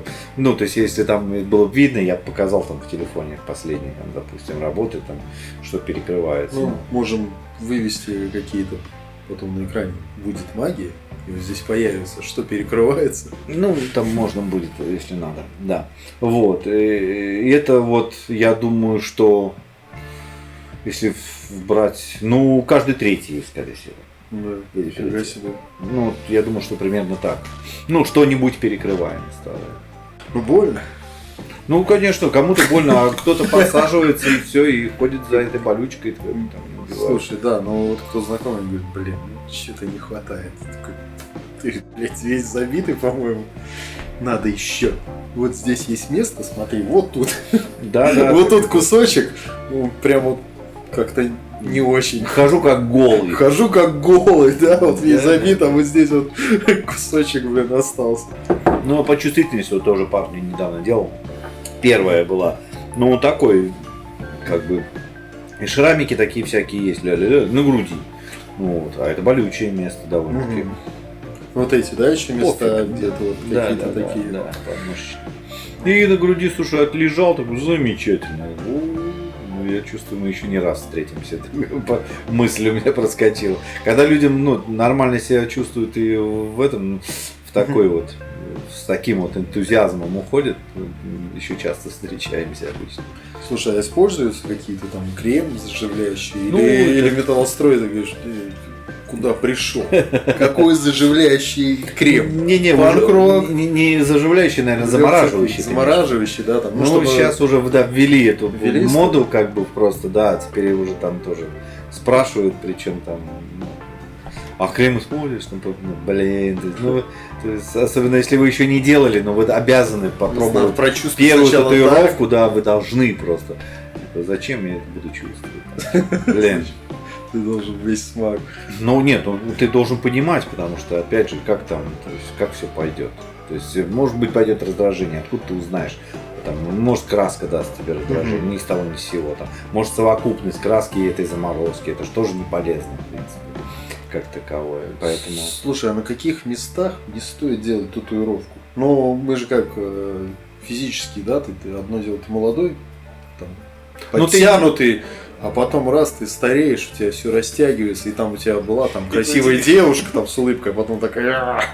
Слушай, я уже, ты же понимаешь, да, то есть я не одно десятилетие уже, не первое десятилетие этим работаю, и самому уже заполтос, поэтому уверяю всех, что место не имеет значения, потому что после 50, если вы дожили, у тебя будут другие проблемы, которые ты будешь решать. Это такой, да пофигу на эту татуировку. Ну, образно, да. То есть, если ты будешь подтянут, строг и спортивен, да, то ты будешь подтянут, строг и спортивен. Тебе не о чем беспокоиться. Если тебя там разнесло в стороны, да, то есть значит у тебя уже появляются какие-то проблемы. Вряд ли ты будешь нормально себя чувствовать там после полтоса там с какими-то отклонениями, в какими-то, ну, телесными именно, со здоровьем, организмом пойдет уже какой-то сбой, понимаешь? И я уверяю, что там уже проблемы могут вылезти совершенно иные. Поэтому, это не самая большая проблема. Нет, не самая. Да. Это как тоже там, типа, вот девочки там, типа, тоже там разговариваешь или что-то, ну, беспокоятся. Вот, ну, там, вот мне там, как ты будешь там в 50? Я просто смеюсь. Там, говорю, вы посмотрите на 50-летних женщин. То есть я думаю, у тебя мамы, наверное, лет 50. То есть я думаю, что у нее проблемы были бы, если бы у нее была татуха. Сейчас, то есть, навряд ли. Я думаю, что там уже другое, там тоже. Зеленый чай, да, типа, знаешь, там, уже о другом просто думаешь. А сколько таких, прикинь, сейчас вот молодежь, средний возраст 20 лет подзабитый, представляешь, кто-то живет, опять же, до полтоса такие будут бабушки. Так вот уже забитый, ты думаешь, блин, как ты быстро, сколько у тебя денег, ты весь уже с ног до головы в этой, ты либо у тебя знакомый татуировщик, потому что ты, ну, уже весь просто тренируется, потому что там... Ну, да, бывает, что на тренировке. Нормально, ты там в своем возрасте, ну, вот здесь чуть-чуть, и ты думаешь, блин, там... Чувак, я что-то не уверен, что ты что-то сможешь. Нормально, я вчера сделал, сейчас мы это там перевел, сводил тебе по контуру, сейчас пробьем тебе тигра. И ты такой, нет, я еще подумаю.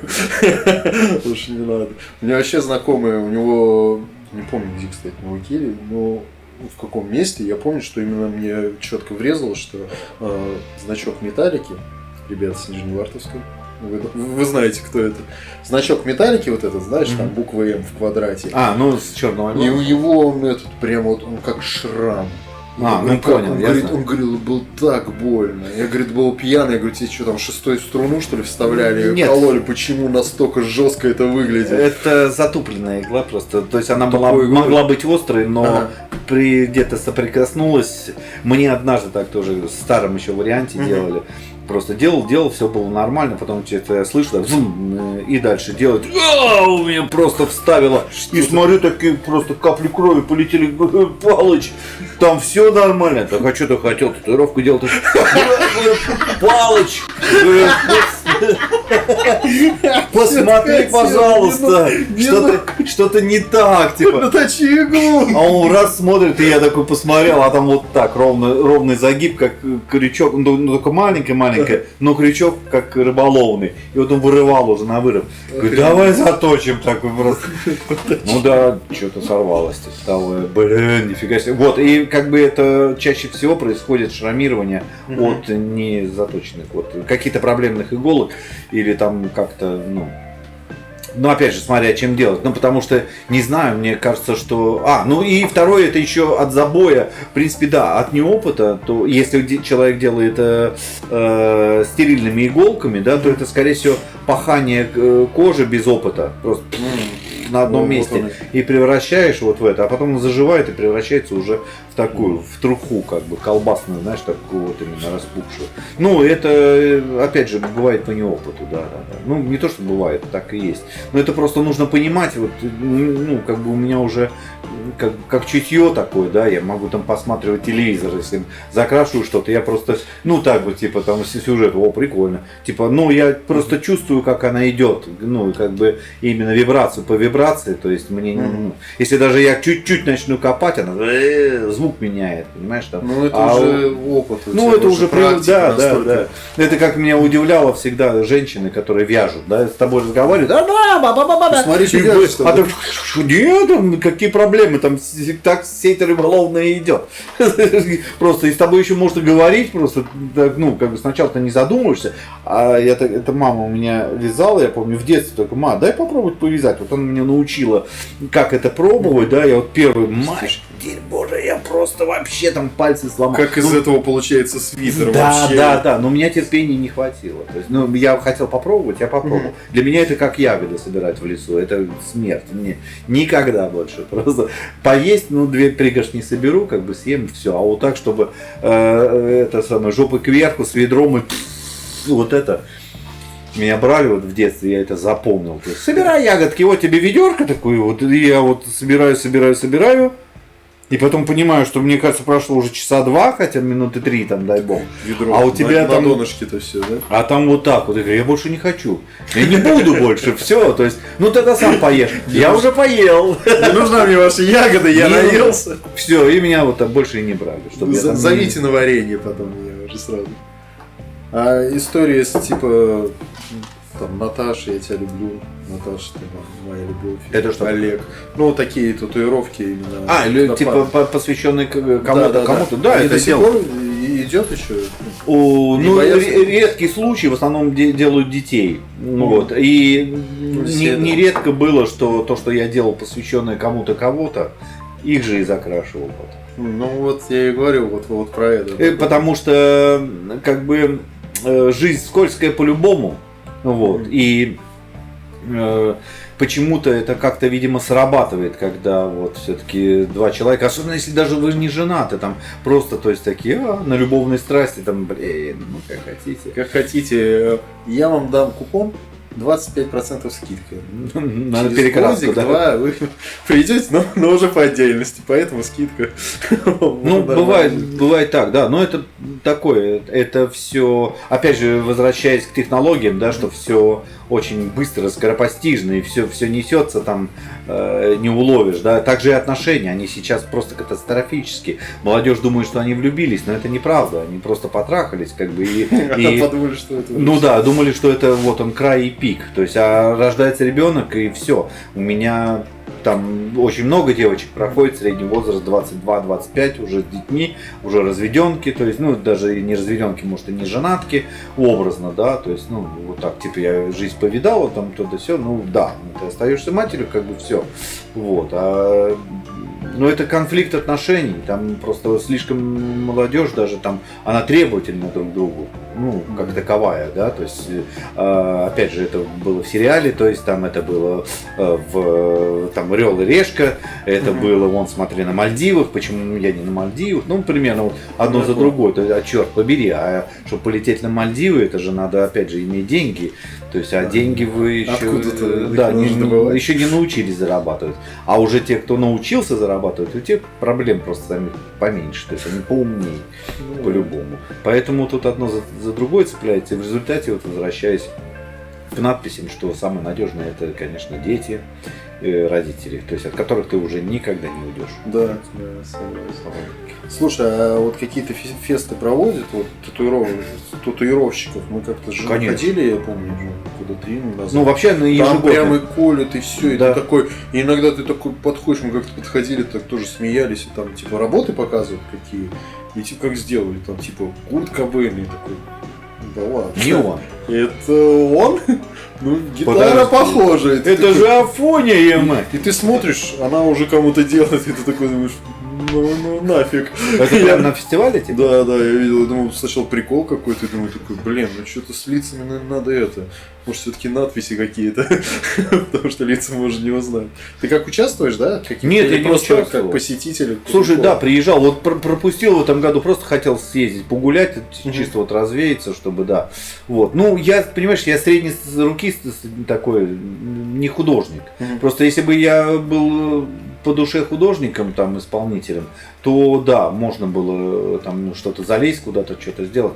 Ну, просто мне как таковое прямо вот похвастаться-то нечем, ну, как таковым, да, я исполнитель больше. То есть мы делаем там какие-то в фотошопе коллажи, там, допустим, я бы хотел это, ну, мы собираем это, вот это, вот, из каких-то других татуировок бывает, ну, я там нахожу приблизительные, допустим, ну, короче, создаю такое, как бы, да. То есть, Ну и в основном люди-то все-таки уже что-то находят с какими-то эскизами, уже приходят с готовыми, говорят. Ну, не так, что вряд ли, что, блин. Ну, или типа помимо тех музыкантов, которые, как ты говорил, вот что-то с рогами, что-то такое замути. В основном это уже что-то, наверное, готовое. Ну да, чаще всего сейчас интернет битком просто, поэтому... И опять же волна, прямо волны, ты их чувствуешь, очень чувствуется. То есть вот был промежуток 2-3 года, копчики у девочек шли. Прямо это ощущалось, там где-то начало 2000-х годов. Бабочки? Копчики имеется в виду. На копчики бабочки? Нет, в основном вот эти вот трайбалы чисто симметричные обычно. Вот, прямо вот, ну каждая третья точно, то есть шла вот именно с копчиком. А еще, это как минимум. Это еще просто мода такая была. Вот Да. В прошлом подкасте мы общались про джинсы с заниженной талией, Да. когда был виден копчик. Сейчас мода другая, сейчас завышенная талия. Все уже, ребята, копчик уже не пойдет, нужно другие места. Запястье, живот, на груди, вот это все забивать. Опять же, что касается, да, там заниженной талии, завышенной, это тоже мода. Персонально разработанные брюки для какой-нибудь звезды 100%, у которой просто может быть попу пониже чуть-чуть, знаешь, там у кого-то повыше. То есть и за счет просто занижения джинсов высокие ноги, типа, чуть-чуть, ну, дают баланс. Вот, и она вышла. А у нас там. А у нас круто. И то же самое происходит с завышенной талией. То есть у кого пониже, тогда ну, просто вот делается там, как говорится, добиваешься просто определенной середины. А мода, она есть мода, да, то есть ты увидел там по телевизору где-то, в клипах где-то проскочила, там, в кино, там, неважно, где-то, с экрана. И все это, хватаются за это, в принципе, это да, все. Да, То есть неважно, занижено, идет, завышено, идет. надо по. И вот я просто даже вот примеры видел, когда это занижено, то есть идет девушка полноватая, прилично, то есть попа пониже, и еще что-то ниже, то такое ощущение, что они сейчас упадут, конечно, ну не очень. Ну, надо все-таки сечь. То есть мода есть мода, но надо исходить из того, что ты имеешь. И я считаю, что ну, как бы, надо все-таки включать разум. То есть, допустим, полноватым девушкам больше юбочные идут, да, чтобы скрывать, не подчеркивать там большие габариты особые такие вот. А больше юбочные, например, там даже ну, что-то использовать, и это даже можно сыграть на этом какой-то плюс. Но мне кажется, что. Так что. Дорогие телезрители, если жопка низкая, то вы знаете, что делать. Где бы вы это еще услышали, как на нашем подкасте? Как нужно одеваться, какие штаны. Вот неожиданно, но... Ну, в общем, делать выбор. Просто, ну, понятно, что мода есть мода, но исходить из собственных физических возможностей. Своего физического тела. Просто смотреть, пойдет, не пойдет. Там, ну, есть сейчас уже много людей, которые реально могут посоветовать, ну, что-то персонально даже. Ну, всяких дизайнеров и всех их же сейчас выше крыши, там, как бы, поэтому я думаю, есть кому обратиться. Мы живем в Петербурге, здесь много воды, каналов, скизари на воде, и ходим мы в море. И не плаваем, наверное, потому что ну и нафиг. Сейчас прилетит комментарий. Интересно, я смотрю, у тебя постоянно какие-то видосики, где-то ты на катере рассекаешь. Это как пришло в твою жизнь и что это вообще за катерочек? Это твой, либо какая-то история есть с арендой, ты берешь вот этот катер? Для непосвященных, для нас расскажи.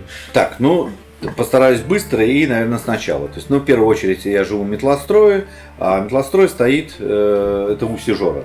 Метлострой стоит в довольно-таки историческом месте, как со временем оказалось, я не придавал значения, но как это не забавно, у нас произошла типа первая битва Александра Невского со шведами. Прямо там вот, где стоит... Где твоя студия? Не студия, а где катер стоит. В этом же устье Невы, там Ижора отходит речушка, там стоит церковь, памятник Александру Невскому. Вот. И как бы впоследствии это было в 1240 году, и он получил прозвище Невский именно оттуда. И уже через 2 года уже с немцами на Чудском было. Ну, вот. Это так, отход просто. Но в результате мы живем на Неве, да, у меня еще у отца был катер в свое время. Тогда было очень модно, и много гаражей стояло по берегам, в таких грядках длинных. Вот. И мы с ним ходили и на Ладогу, на рыбалочку, там что-то как-то. То есть так вот. Я участвовал это в начальных классах школы, там как раз среди мужиков, то есть копал червей, короче, для рыбалки. Вот, я был важным элементом. Это важный человек. Я был пороховой пороховой обезьяной, как мальчик на корабле, то есть который подавал порох к пушкам, он назывался пороховой обезьяной. Я был пороховой обезьяной только по копанию червей. Важная история, без червей какая-то. Ну, да. Вот, и естественно, мы там с ночевками, там, с кострами, всеми делами, то есть это естественно отложилось. Сейчас я не могу вспомнить как это? Ну, свои чувства. Это было. Я помню, что это было интересно, это было. Короче, это было круто. Все, не буду там лазить в этом. Впоследствии прошли годы, но гаражи эти разломало все льдами там по весне постепенно. Все, и закончилась эпопея, там ничего не осталось, чистые берега. И потом вот началась подниматься последних там лет 15 постепенно вот это вот именно катерная тематика, сама просто по Неве. То есть началась культура вот эта вот именно водная вводиться обратно. Потому что она очень жидкая была. В 90-х-то вообще там так. Тоже не до этого было. Ну да, я тоже так думаю. Ну, были чисто, наверное, какие-то олигархические походы, то есть какие-то для себя. Вот, и у меня поселилась идея, вот там, она лет 5 жила в голове. Просто, блин, я хотел бы катер. Потом брат купил старый прогресс катер. Отшлифовал там его, ну все это зачистили, там все сделали, то есть как бы это, покрасил его и пользовались, купили моторчик, ну как бы, ну это такой прогресс, это чисто вот около рыболовная такая вот тема, ну, катерочек, то есть он там переводится и все. Вот. Ну, забавно, интересно, мне вот понравилось. Слушай, а потом он там, я не знаю, продавать, не продавать. Вот, я говорю, слушай, ну как хочешь, будешь продавать, так продавай. Не помню, сколько у него, года 3 пожил, может быть. Я говорю, я бы хотел вообще попробовать каютный катер. То есть прямо, чтобы так интересно было. Вот. И вот мы нашли просто по Авито, на Авито, то есть, думаю, чуть дешевый. Там, за 500 тысяч тогда, ну, по сравнению со многими, дешевенький. Ну, просто он казался дырявый, хотя нам не сказали, как бы. Вот. Но мы это обнаружили, но неважно, слава богу, у нас были друзья, ну, есть, как бы они, ну, старые приятели, они из фанатского движения, ну, скажем, это любители пауковские, вот. И, в общем, помогли нам отреставрировать, залатать, засмолить. Да, ну, не засмолить, но залатать эти дырки, да. Вот, приятель работает просто на заводе, на этом, катера делает в Кировске, на Пелле. Вот он привез там лачок, там все это. Ну, он говорит, вы все зачистите, а я приеду, вам закрою. И все, вот это получилось, как бы мы его покрасили, там у меня целый там обзорник такой фотографий по процессу его восстановления. 2 недели там его вот, шкупатурили. И все, вот в результате, да, уже сколько там, 4-й сезон у нас. Вот. Ну, я как бы, понимаешь, типа, я не рассматриваю его как рыболовное судно. Я хотел... Ну да, мне интересно, что это для тебя. Ты выходишь как-то мозг очистить, знаешь, там... Да, конечно. Как-то это же кабриолет на воде. Погонять, там уйти куда-то в астрал, образно говоря. Мне очень нравится, когда новые люди попадают на катер, там, и то есть ты там все прокатишь где-то, то есть люди хапнут этого ветерка, как бы, и с этим остаются, это очень круто. Потому что, ну, на воде время идет по-другому совсем. А куда ты выходишь именно, куда-то на залив? Ну, можно по Неве, ну, на залив я не катался. Я просто не очень понимаю, как там, даже какое-то движение, там можно где-то припарковаться, встречки там. Ну, главная дорога. Ну, в сторону Финского залива там больше препятствий, там много яхт. Все, это богатые районы вот эти вот, там, ну, так, посерьезней. Все надо знать, фарватеры, вот эту вот всю ерунду. Ну, не знаю, меня там Финский залив, ну, как бы не сильно привлекает. Просто, во-первых, нам дальше туда ехать, идти. То есть, через все реки там любые. Ну, по рекам, по Неве, мы там прогулочным шагом мы гуляем, как бы. И так вот в сторону Ладоги там катаемся. Ну, просто по настроению. Летом, когда жара была, просто собираемся с детьми, там, прыгаем, отходим куда-нибудь, стоим на якоре, купаемся. Сколько человек может в катер? Ну, вообще 8 влезает, но с 8 ты не разгонишься. Ну, так, прогулочные. Это уже прогулочный, да. 4 нормас. То есть Ну вот всемиром гоняли, но двоих пришлось в каюту засунуть, чтобы, потому что не выйти на глиссер, чтобы разогнаться. Вот. Ну это вот мародеров, там с мародерами катался, там ребята с Москвы приезжали. Ну так, получаем определенное удовольствие периодически. Я говорю, кто не часто этим баловался, то получает определенное удовольствие, потому что ну, на воде движение другое, там все это ну, не на дороге, поэтому ощущение интересно. Как говорил Джек Воробей, корабль не только паруса, это еще и свобода. Как бы. Да, само ощущение. Да, то есть это просто вот эти просторы, там в Ладогу, ты же понимаешь, выходишь, там берегов не видно, то есть тоже как бы ощущение. Последний раз ездили с брательником, стояли на Ладоге, так там тоже не выспаться было, не в Ладоге, а не в канале, а первый выход там. В Назии первый выход. Ну, ты можешь говорить все что угодно, мы ни черта не понимаем. Ну, говори просто, мы стояли. Кто надо, тот меня поймет точно. Ну, да. И, короче, в этом выходе, там, ну, палатки, все на ночь. Слушай, там такое веселье идет вообще. Ну, меня прикололо. То есть, можно с компанией выходить, ставить палатки, да, и вот отдыхать, там, покататься, там, то все, покупаться, когда совсем жарко. Это круто. Но такое с 3 ночи движение начинается. Невский отдыхает, просто это труба. Вообще. Там еще ребята на скутерах. Не, ночью-то на скутерах нет, это рыбаки лупят в Ладогу там уже по местам. А вот днем, да, начинаются уже и скутеристы там, но скутеристов меньше, потому что расстояние, ну, они все в Неве в основном, потому что там далеко гонять, да, вот, и мы просто вообще, я не выспался нифига, то есть встали так, чайку попили, короче, пойдем хоть посмотрим, куда все на рыбалку-то поехали.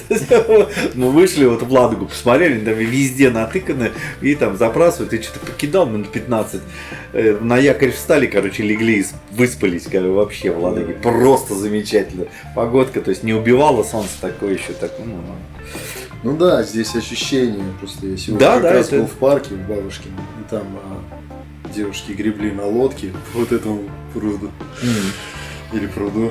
Жена говорит, вот как классно. Я говорю, вот как классно. И девушка, видишь, как гребет. А она прям видно такая. Я не так о себе это представляла. Как-то не очень. Я такой, ну, выглядит что-то как-то... не похоже, это на праздник. Да. И я говорю, выглядит как-то это не прям так, чтобы балдеть. Что-то не хочется мне вот так вот гребсти. Вот если, да, открытое пространство там. Ну, конечно, простор, и, понимаешь, они уже по-другому, ты видишь по-другому. Когда не видно берега, у тебя уже мотор по-другому стучит. Да, вообще даже в мегаполисе, когда ты выходишь и видишь открытое пространство, даже что ты выходишь на набережную, выходишь уже открытый, ты уже прям вот хочется тебе... Да, вот хорошо, у меня взор не упирается в дом, в чей-то или куда-то, просто у тебя он открытый, ты видишь что-то. Мы буквально вчера вот возвращаясь, там решили, мы сейчас снимаем видеоклип на песенку там с нового альбома. Вот, и вчера с мародером там сцену снимали, надеюсь, такой последний уже съемочный был день, там посмотрит товарищ. Вот, и вчера уже так свежо тоже, хоть солнце было, но так свежо. Вот, так в маечке как бы там гоняли, то есть и так морду надуло нормально. Конечно. То есть дома горело, так прям красное вместе с ушами такое. Так вот. Даже на речные трамвайчики вот люди приходят, туристы, и все сначала, ой, как тепло, как хорошо.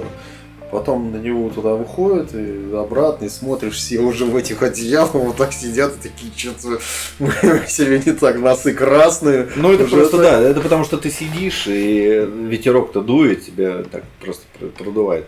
А там в районе Стрелки, Васильевского, там, да, такой ветра уже своеобразный. Там волна уже другая, там выходишь, когда из-за поворота сразу начинается уже бадах, и все, и когда уже там входишь под мостом вот за Петропавловской крепости, все, там уже волна серьезная, а если туда к лейтенанту Шмидту вот за мост идти, там уже, вот почему-то там серьезнее всегда волны, чем, например, идти в другую сторону, вот к стадионам. Туда поворачивать. Так это дело в том, что просто все сидят. Вот если бы это была парусная история. Ну, я говорю про... все бегали. Ну. Все просто быстро на мачту. Там все в тельняшке все такие, речной трамвайчик, я должна была сидеть с бокалом вина. Какой бокал вина просто? Мы быстро набираем воду! Мазоты жидкие под солидолом. Дорогой, что происходит? Почему он меня так называет? Женщины на корабле. Выбросили вещи. К чертям. Вина попила. Так, ну, про морскую тему-то мы все поняли. Но у нас есть основная тема, которая более основная, по которой мы тебя все-таки узнали больше не как моряка и татуировщика. Ну я не моряк, а как человека с микрофоном. Речная крыса обыкновенная. Меня, чтобы сейчас моряки там еще кинулись.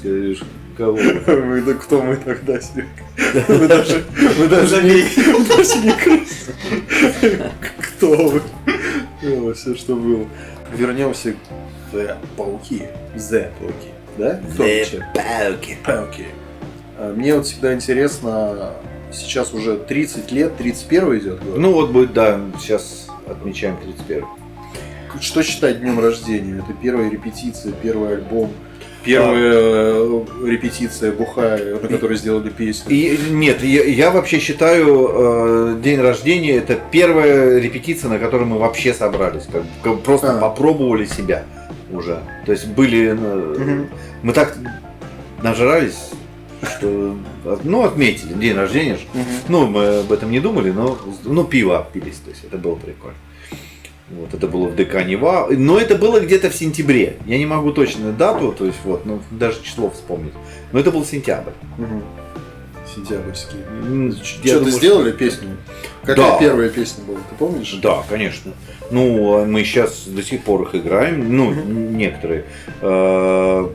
Самое первое, наверное, ну, нет, я там спорно, там 4 было, вот, какая из них прямо первая, не помню, потому что они играются все одинаково, только со скоростью разной, получились разные песни. Нормально. Это с первого альбома, вот, «Праздник в сумасшедшем доме», сама песня, «Дайте свечку», «Старый замок» и «Рождение».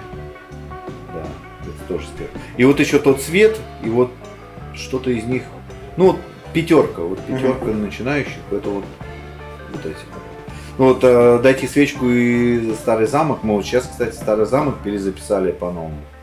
Ну, правильно, надо перезаписывать какие-то старые технологии растут. И уже очень тяжело будет конкурировать, когда, знаешь, такой звук, такая волна, такой жир идет. Да. И старую песню, которая, крутая, ее могут не заметить только потому, что звук. Да, человек включит, одно дело старый фанат, который может вернуться, переслушать, прикольное, найти что-то. Но человек, который только входит, да, в творчество коллектива, да, он может ее пропустить, такой фу, блин. Да, так чаще всего происходит. И порой группы, которые, например, делают трибьюты на какие-то старые и просто делают крутые вещи из старых песен, которые ты вообще там название группы там хер его знает, да, не можешь вспомнить. А в результате слушаешь, для меня вот было откровение этот самый Limp Bizkit, где они Nobody's like, вот это вот. Джордж Майкл, что ли? Нет, это Who. Группа оказалась. Да. Да, то есть, вообще труба. Я тоже не знал. Я понятия не имел. Потом просто включаю такое тоже. Пацанам говорю, смотри, они типа, что за кудырявый чел этот? Я говорю, а вот этот чувак-то его это оригинал. Такие, да ладно, это что, не их что ли? Вот. Да, не вот. Че кавер не пишете, что это кавер? Напишите, чтобы мы знали. Ну, да? Согласись, да? То есть это перерождение вообще чумовое. Да. Просто немыслимое, я очень считаю. Классно. Потому что это одна из песен, какой прям. Вот, например, Мэрилин Мэнсон сделал Sweet Dreams. Вообще труба. Просто вот у меня прямо такие мураши бегают каждый раз. То есть вот там Sweet Dreams в юритмике, ну а там попсово звучит такой мягенько, а этот прямо такой, типа, знаешь, как отражение такое из тьмы такой. Характер, да, свой характер. Вообще труба. То есть вот именно вот это мне очень понравилось. И еще есть много примеров. Ну вы с каверов начинали? Нет. Или сразу свое начали? Ну ты что, это вообще... Многие сначала делают, потом давай что-то свое попробуем. Но вообще это правильно на самом деле, потому что... Учиться, да, что ли? Ну да, это как татуировку на шкуре сначала, знаешь, побить. В принципе. А там ты имеешь в виду свиную шкуру? Да. Просто шкуру. Ну, сейчас есть искусственная шкура, сейчас есть искусственные, на них тренируются. То есть, вот. Даже не свиной, она просто прототипом сделана. Вот нормальная тема, не то что как раньше. Ну, Олежа, вот как раз как я тут пробовать, так и да. начал заниматься татуировкой. Все получается, нужно кое-что попробовать. Есть идейка. Ложись.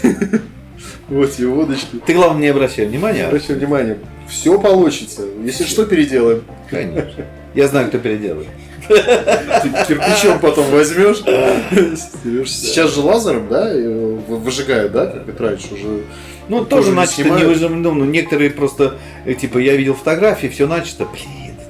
В новостях тоже говорят, что вообще все отлично. Но не все хорошо. Вот. И начисто ты не уберешь. Есть вот американские аппараты, это очень дорогие, там по 30 тысяч долларов. Они работают мощно, да, то есть они там все это. А вот китайские по 100 тысяч. Ну так, знаешь, светленькое все равно. Да, конечно, там шрамирование все равно остается. Это все начисто ты не уберешь. В принципе, это подготовка просто к тому, чтобы переделать. Лучше переделать. То есть тогда уж татуху, если ты устал или у тебя качество плохое. По крайней мере, это будет дешевле, безболезненней, чем по несколько раз ходить и снимать, и ты не уберешь это все начисто. Блин, ну тогда на лбу король я все-таки не буду колоть. Ну, я просто думал, что мало ли, можно убрать потом и уже не король, а царь сделать. Ну уже да, попозже. Слушай, ну вернемся к «Пауки». История с каверами, мы поняли, что вы сразу начали делать. Да, потому что это было проблемой, снимать всем что-то, и чтобы делать это было серьезным, да. Проще было придумать. Ну как придумать, и то мы не придумали, это обыкновенные первые рок-н-ролльные ходы. Пум-пум-пум-пум-пум-пум-пум. Кстати, роллинги, да, Rolling Stones любимые, это они много каверов-то в свое время делали, начинали-то с них они. Ну да, они же Мадди Уотерса, они назвались одной из песен Мадди Уотерса. Rolling Stone. Кстати, могу порекомендовать, пока темы не ушли, снимал им режиссер прям целый концерт. Мартин Скорсезе. Я еще офигел, блин, я такой смотрю, такой концерт, прикольно так снято. Потом смотрю, Мартин Скорсезе концерт снял. Концерт. Кому? Роллингом? Да. В каком году? Я не помню какой год, но я скину эти концерты. Я еще такой смотрю, блин, такая картинка классная. Потом нифига себе. Режиссер.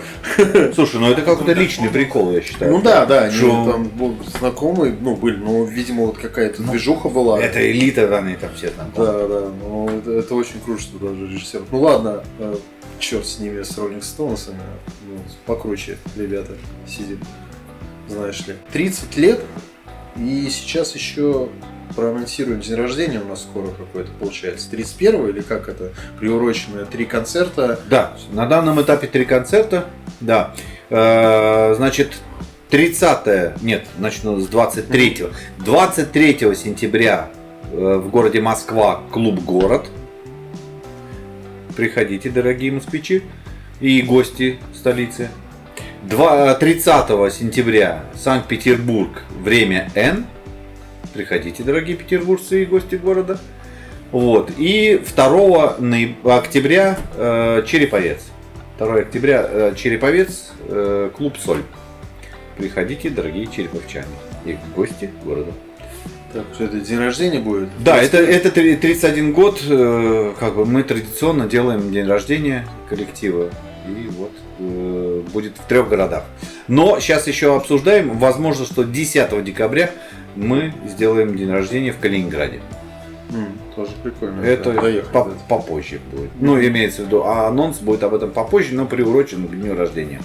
Что у нас еще ждать от вас, помимо... Ну, если все хорошо пойдет, я вот жду парочку клипов еще на новые песни. Сейчас еще разговариваем, там, хочу попробовать привлечь Ивана Бортникова, это наш приятель, хороший режиссер, там снимает документальные фильмы, там хорошее кино снял. Вот. И хочу его еще раз, он сделал нам клип «Маски», и я что-то захотел еще раз его привлечь, чтобы он сделал еще какой-нибудь клип на свой выбор, естественно. Так, ждем еще клип. Ну, это пока все, да, все это проекты. Но вот то, что снимается, я надеюсь, что мы скоро увидим. Я сам этого жду. Ну, немножко мы потеряли, к сожалению, лето. Лето было короткое в этом году. То есть июль и август. Никто не ожидал, что оно будет теплое и насыщенное. Слишком жаркое, но 2 месяца. Но лучше бы теплое и 4. То есть жаркое и 2. Вот. Поэтому можно было сделать больше. Планов было больше. Пока вот так. Будем ждать то, что есть. И, соответственно, сейчас вот-вот уже вот где-то на подходе винил альбома «Шторм» идет. То есть он, ну, все. Пресс-тесты я уже оценил, мы все это одобрили, отдали в печать. То есть, в принципе, может быть, оно уже готово, но надо вывести это все из Эстонии. Пока вот там. А подскажи по поводу винила, вот у тебя ты постоянно что-то покупаешь, как-то где-то оставляешь. Как понять, что есть в наличии? Вот, допустим, я любитель винила. Что у меня есть? Что у тебя есть? Ты как-то выкладываешь, вот я смотрю какие-то посты, ты раз выложил какую-то подборочку, да? Это вот все, что есть вот сейчас в наличии. Что будет, пока там, ну, непонятно. У меня следить, да? У меня есть целый альбом Мгм. под названием «Винил» среди фотографий. Просто открыть, и все, что там есть, все есть в продаже. Мгм. Я просто выкладываю на стеночку из свежака, что приходит. Мгм. И все. А там список большой, у меня 2 коробки дома там на разные. На разные вкусы. И на Авито есть тоже там.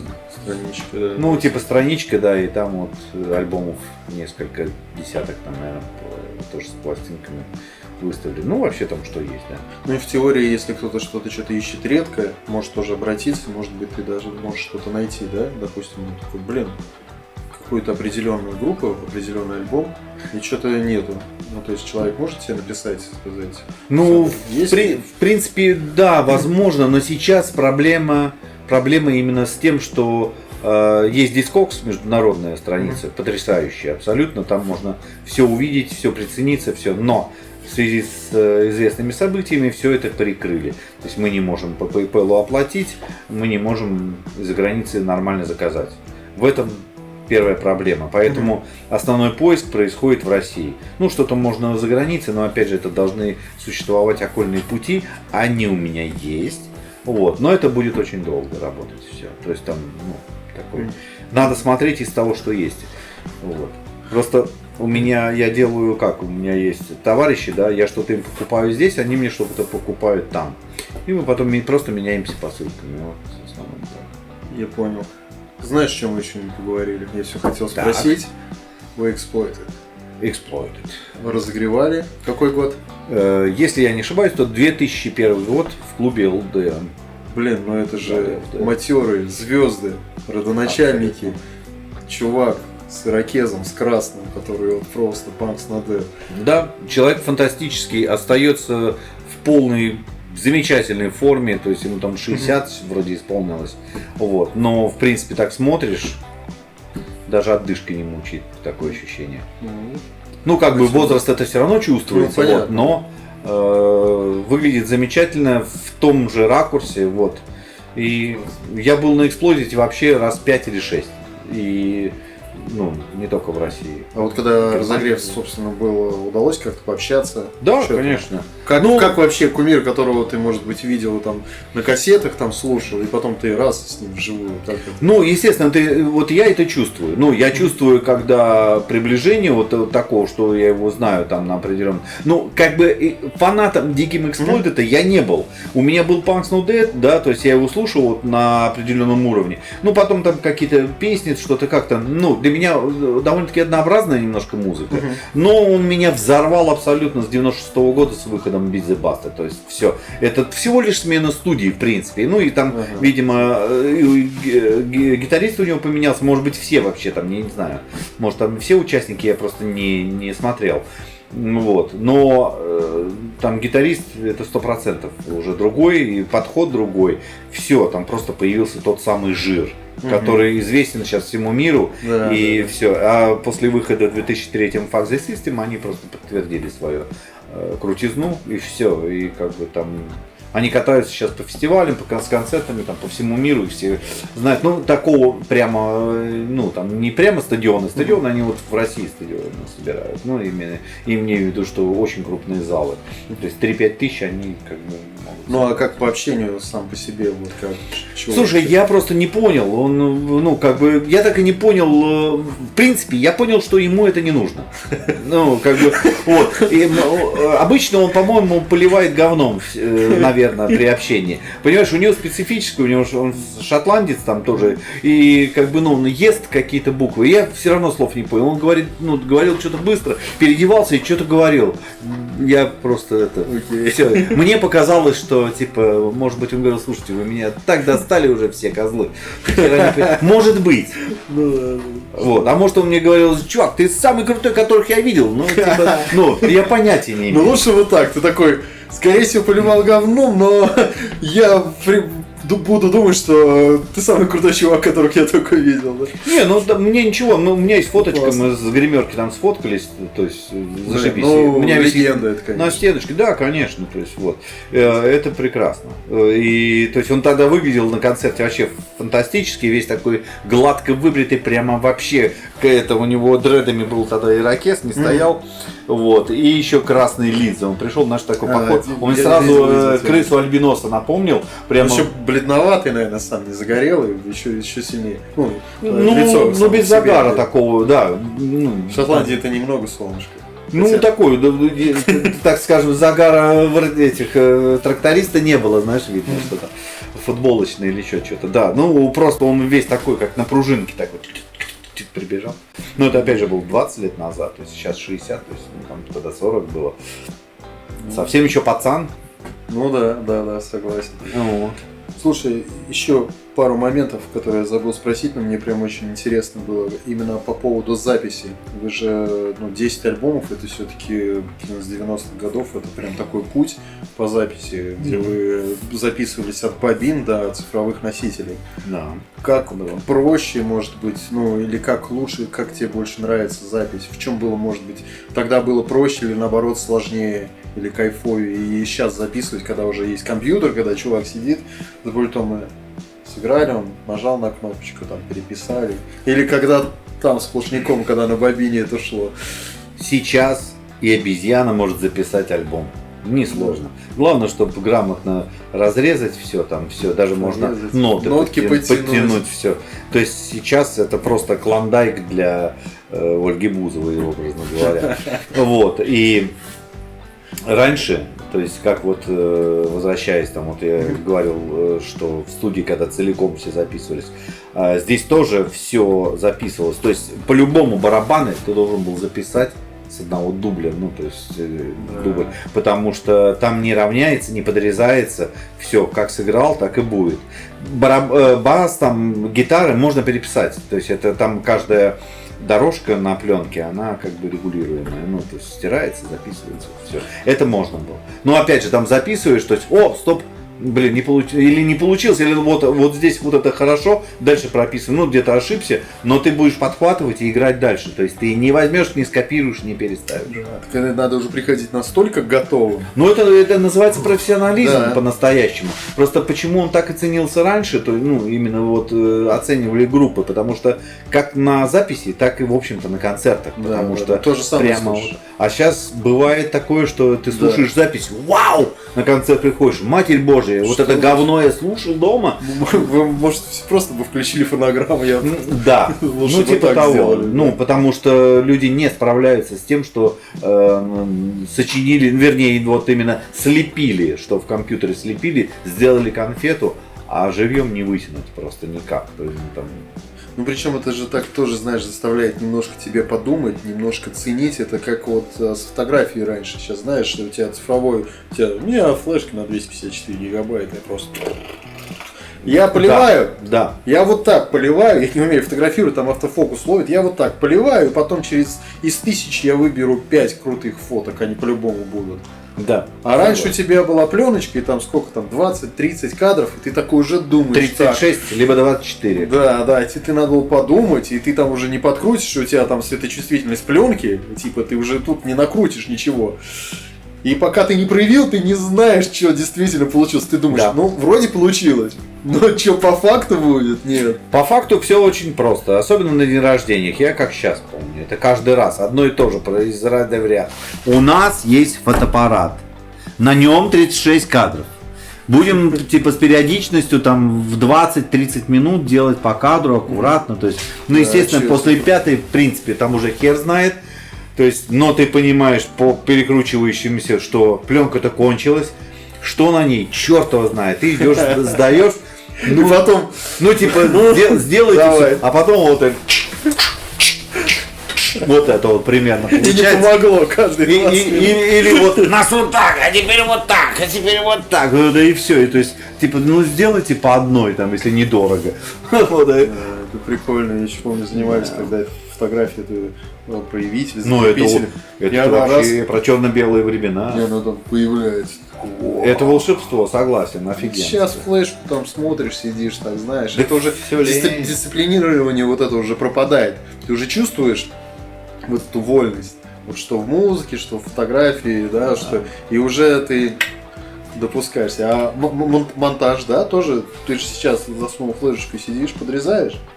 А раньше-то пленочка это нужно было, вот это вот они, там какие штуки.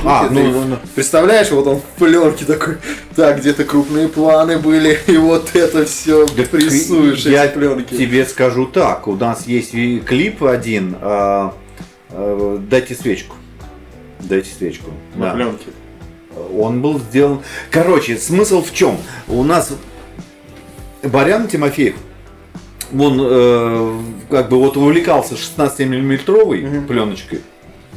И он снимал какие-то эпизоды, да, потом говорит, давай попробуем клип снять. Или я предложил, может, снять, не помню. Но он очень любил там вот это вот все, и оно таким духом времени отдает, там просто как после революции все происходит, знаешь. Вот, и, короче, он снимал, что-то получилось, то же самое с проявкой, что-то не получилось. Мы там такие вообще, вплоть, там менты приезжали, аж, типа, что происходит, а мы просто снимали. Вот, типа такое, это 90-е были тоже. Потом, еще было потом, я не помню кто, или он же, или кто-то, говорит, слушай, у меня еще есть пленки, говорит, тоже 16-миллиметровые, снимал кто-то другой, ребята в городе, тусовка, там они тоже, говорят, ну никуда не применили, и типа, видимо, кому-то уже не надо там, типа того. И я взял столик монтировочный, монтажный, и сам склеивал, просто посчитал, сколько по ритму там примерно подходит, чтобы сюжеты там покадрово, и вот я все это склеивал. Потом куда-то как-то мы это ставили видеокамеру и снимали. Это все в 90-х, там все это достать было очень трудно. И вот этот потом мы записывали на камеру, потом, ну там как бы уже цифранули и монтировали уже в студии лицедеев, там у Саши Розанова. Я принес, мы посмотрели, он говорит, слушай, ну это жидковато. Может быть, давай уже... Жидковато. Ну, имеется в виду, что просто... Я столько сил отдал. Нет, он имеет в виду, что вот для клипа просто, говорит, если это просто запустить дорожкой, ну, нет смысла. И мы просто прямо там же, типа, это записали. Другие кадры отвлеченные. Ну, просто другую тему. Меня этот... мимику просто, типа слова там, якобы куплет идет. Вот, мы это записали и разбавили вот этим. Ну, получился там симпатичный такой. Прикрепим к этому подкасту. Он же есть в сети? Ну, Да, оцифрован у вас. да, должен быть. Да, должен быть. Да, Я уже сейчас уже забыл, но на YouTube это точно валяется. Вот, да, время. Еще Green Day делали, не знаю, видимо, это... Я точно не помню, чувак это специально делал, либо это как программа, как сигаретки, знаешь, выжигаешь. Там, Ну как будто это специально, раньше да. кино так этот самый. Это программа, конечно, Ну, наверное, да, вот эти. программы, но вот такие фишки, поэтому Да. надо ценить музыку, ребята, цените музыку, пробуйте слушать это на носителях, неважно, диск это будет, кассета, либо лучше даже винил, что это будет, вас это будет немножко ограничивать. Немножко ограничения оно нужно, чтобы понять, собраться с мыслями. Ну, у меня вот просто почему я ценю, допустим, винил, да, то есть, ну, представляешь, там какой-нибудь коллектив, там, 50, ну, винил выпущен 50-60 лет назад. То есть там вот, например, какие-нибудь Deep Purple, там, Led Zeppelin, там, оригинал. То есть у меня вот был Deep Purple, там, например, прямо первый пресс, там, типа того, знаешь, там, 74-й, 70-й год, допустим. Просто ты понимаешь, что он у тебя с тех пор, ему столько лет, его не недавно сделали, то есть он мой ровесник фактически, то есть, понимаешь? Вот, и как бы, ну, и там в состоянии хорошем, и он играет, то есть, ну, блин, это круто. Ну, в принципе, винил как таковой это вечный носитель, если ты его просто сам не запоришь там каким-то образом. Потому что по-любому диск может посыпаться, пленка может быть высохнуть и тоже посыпаться, то есть она все равно посыпется рано или поздно. У меня были бобины, которые сыпались, просто бывало так, смотришь на свет, они уже с дырками, ну, старые, и все, он так играет, так чуть-чуть. Знаешь, Не курите на виниле, не курите винил. Ну, Ну нафиг. Регги, Ну, это, да, конечно, да, хорошо, но... не тушите хабарики, винил, от этого не любят. Мне вот такие истории не любят. Ну что, Александр, хорошо поболтали. Я думаю, у нас еще можно тем еще на один подкаст сделать, но Легко, можно углубиться куда угодно. ну, зрители столько уже не выдержат. Я думаю, это Согласен. уже очень хорошо. Очень рад, что ты пришел. Было Спасибо, что очень позвали. увлекательно. Было очень круто с таким мастодонтом панк-рока пообщаться. Мне кажется, было очень Страшно классно. представить. Я уже мастодонт. Когда-то просто... Как их называют? Как их называют? Кто? Да нет, это ж сам мастодонт. Кто эти молокососы? Они только от тиски оторвались. И тут Да. ты уже Труба. мастодонт. И тут уже дедушка. Ну все, спасибо. Спасибо всем. Приходите на концерты. Не бойтесь, не стесняйтесь. До встречи. Давай чокнемся. Пока.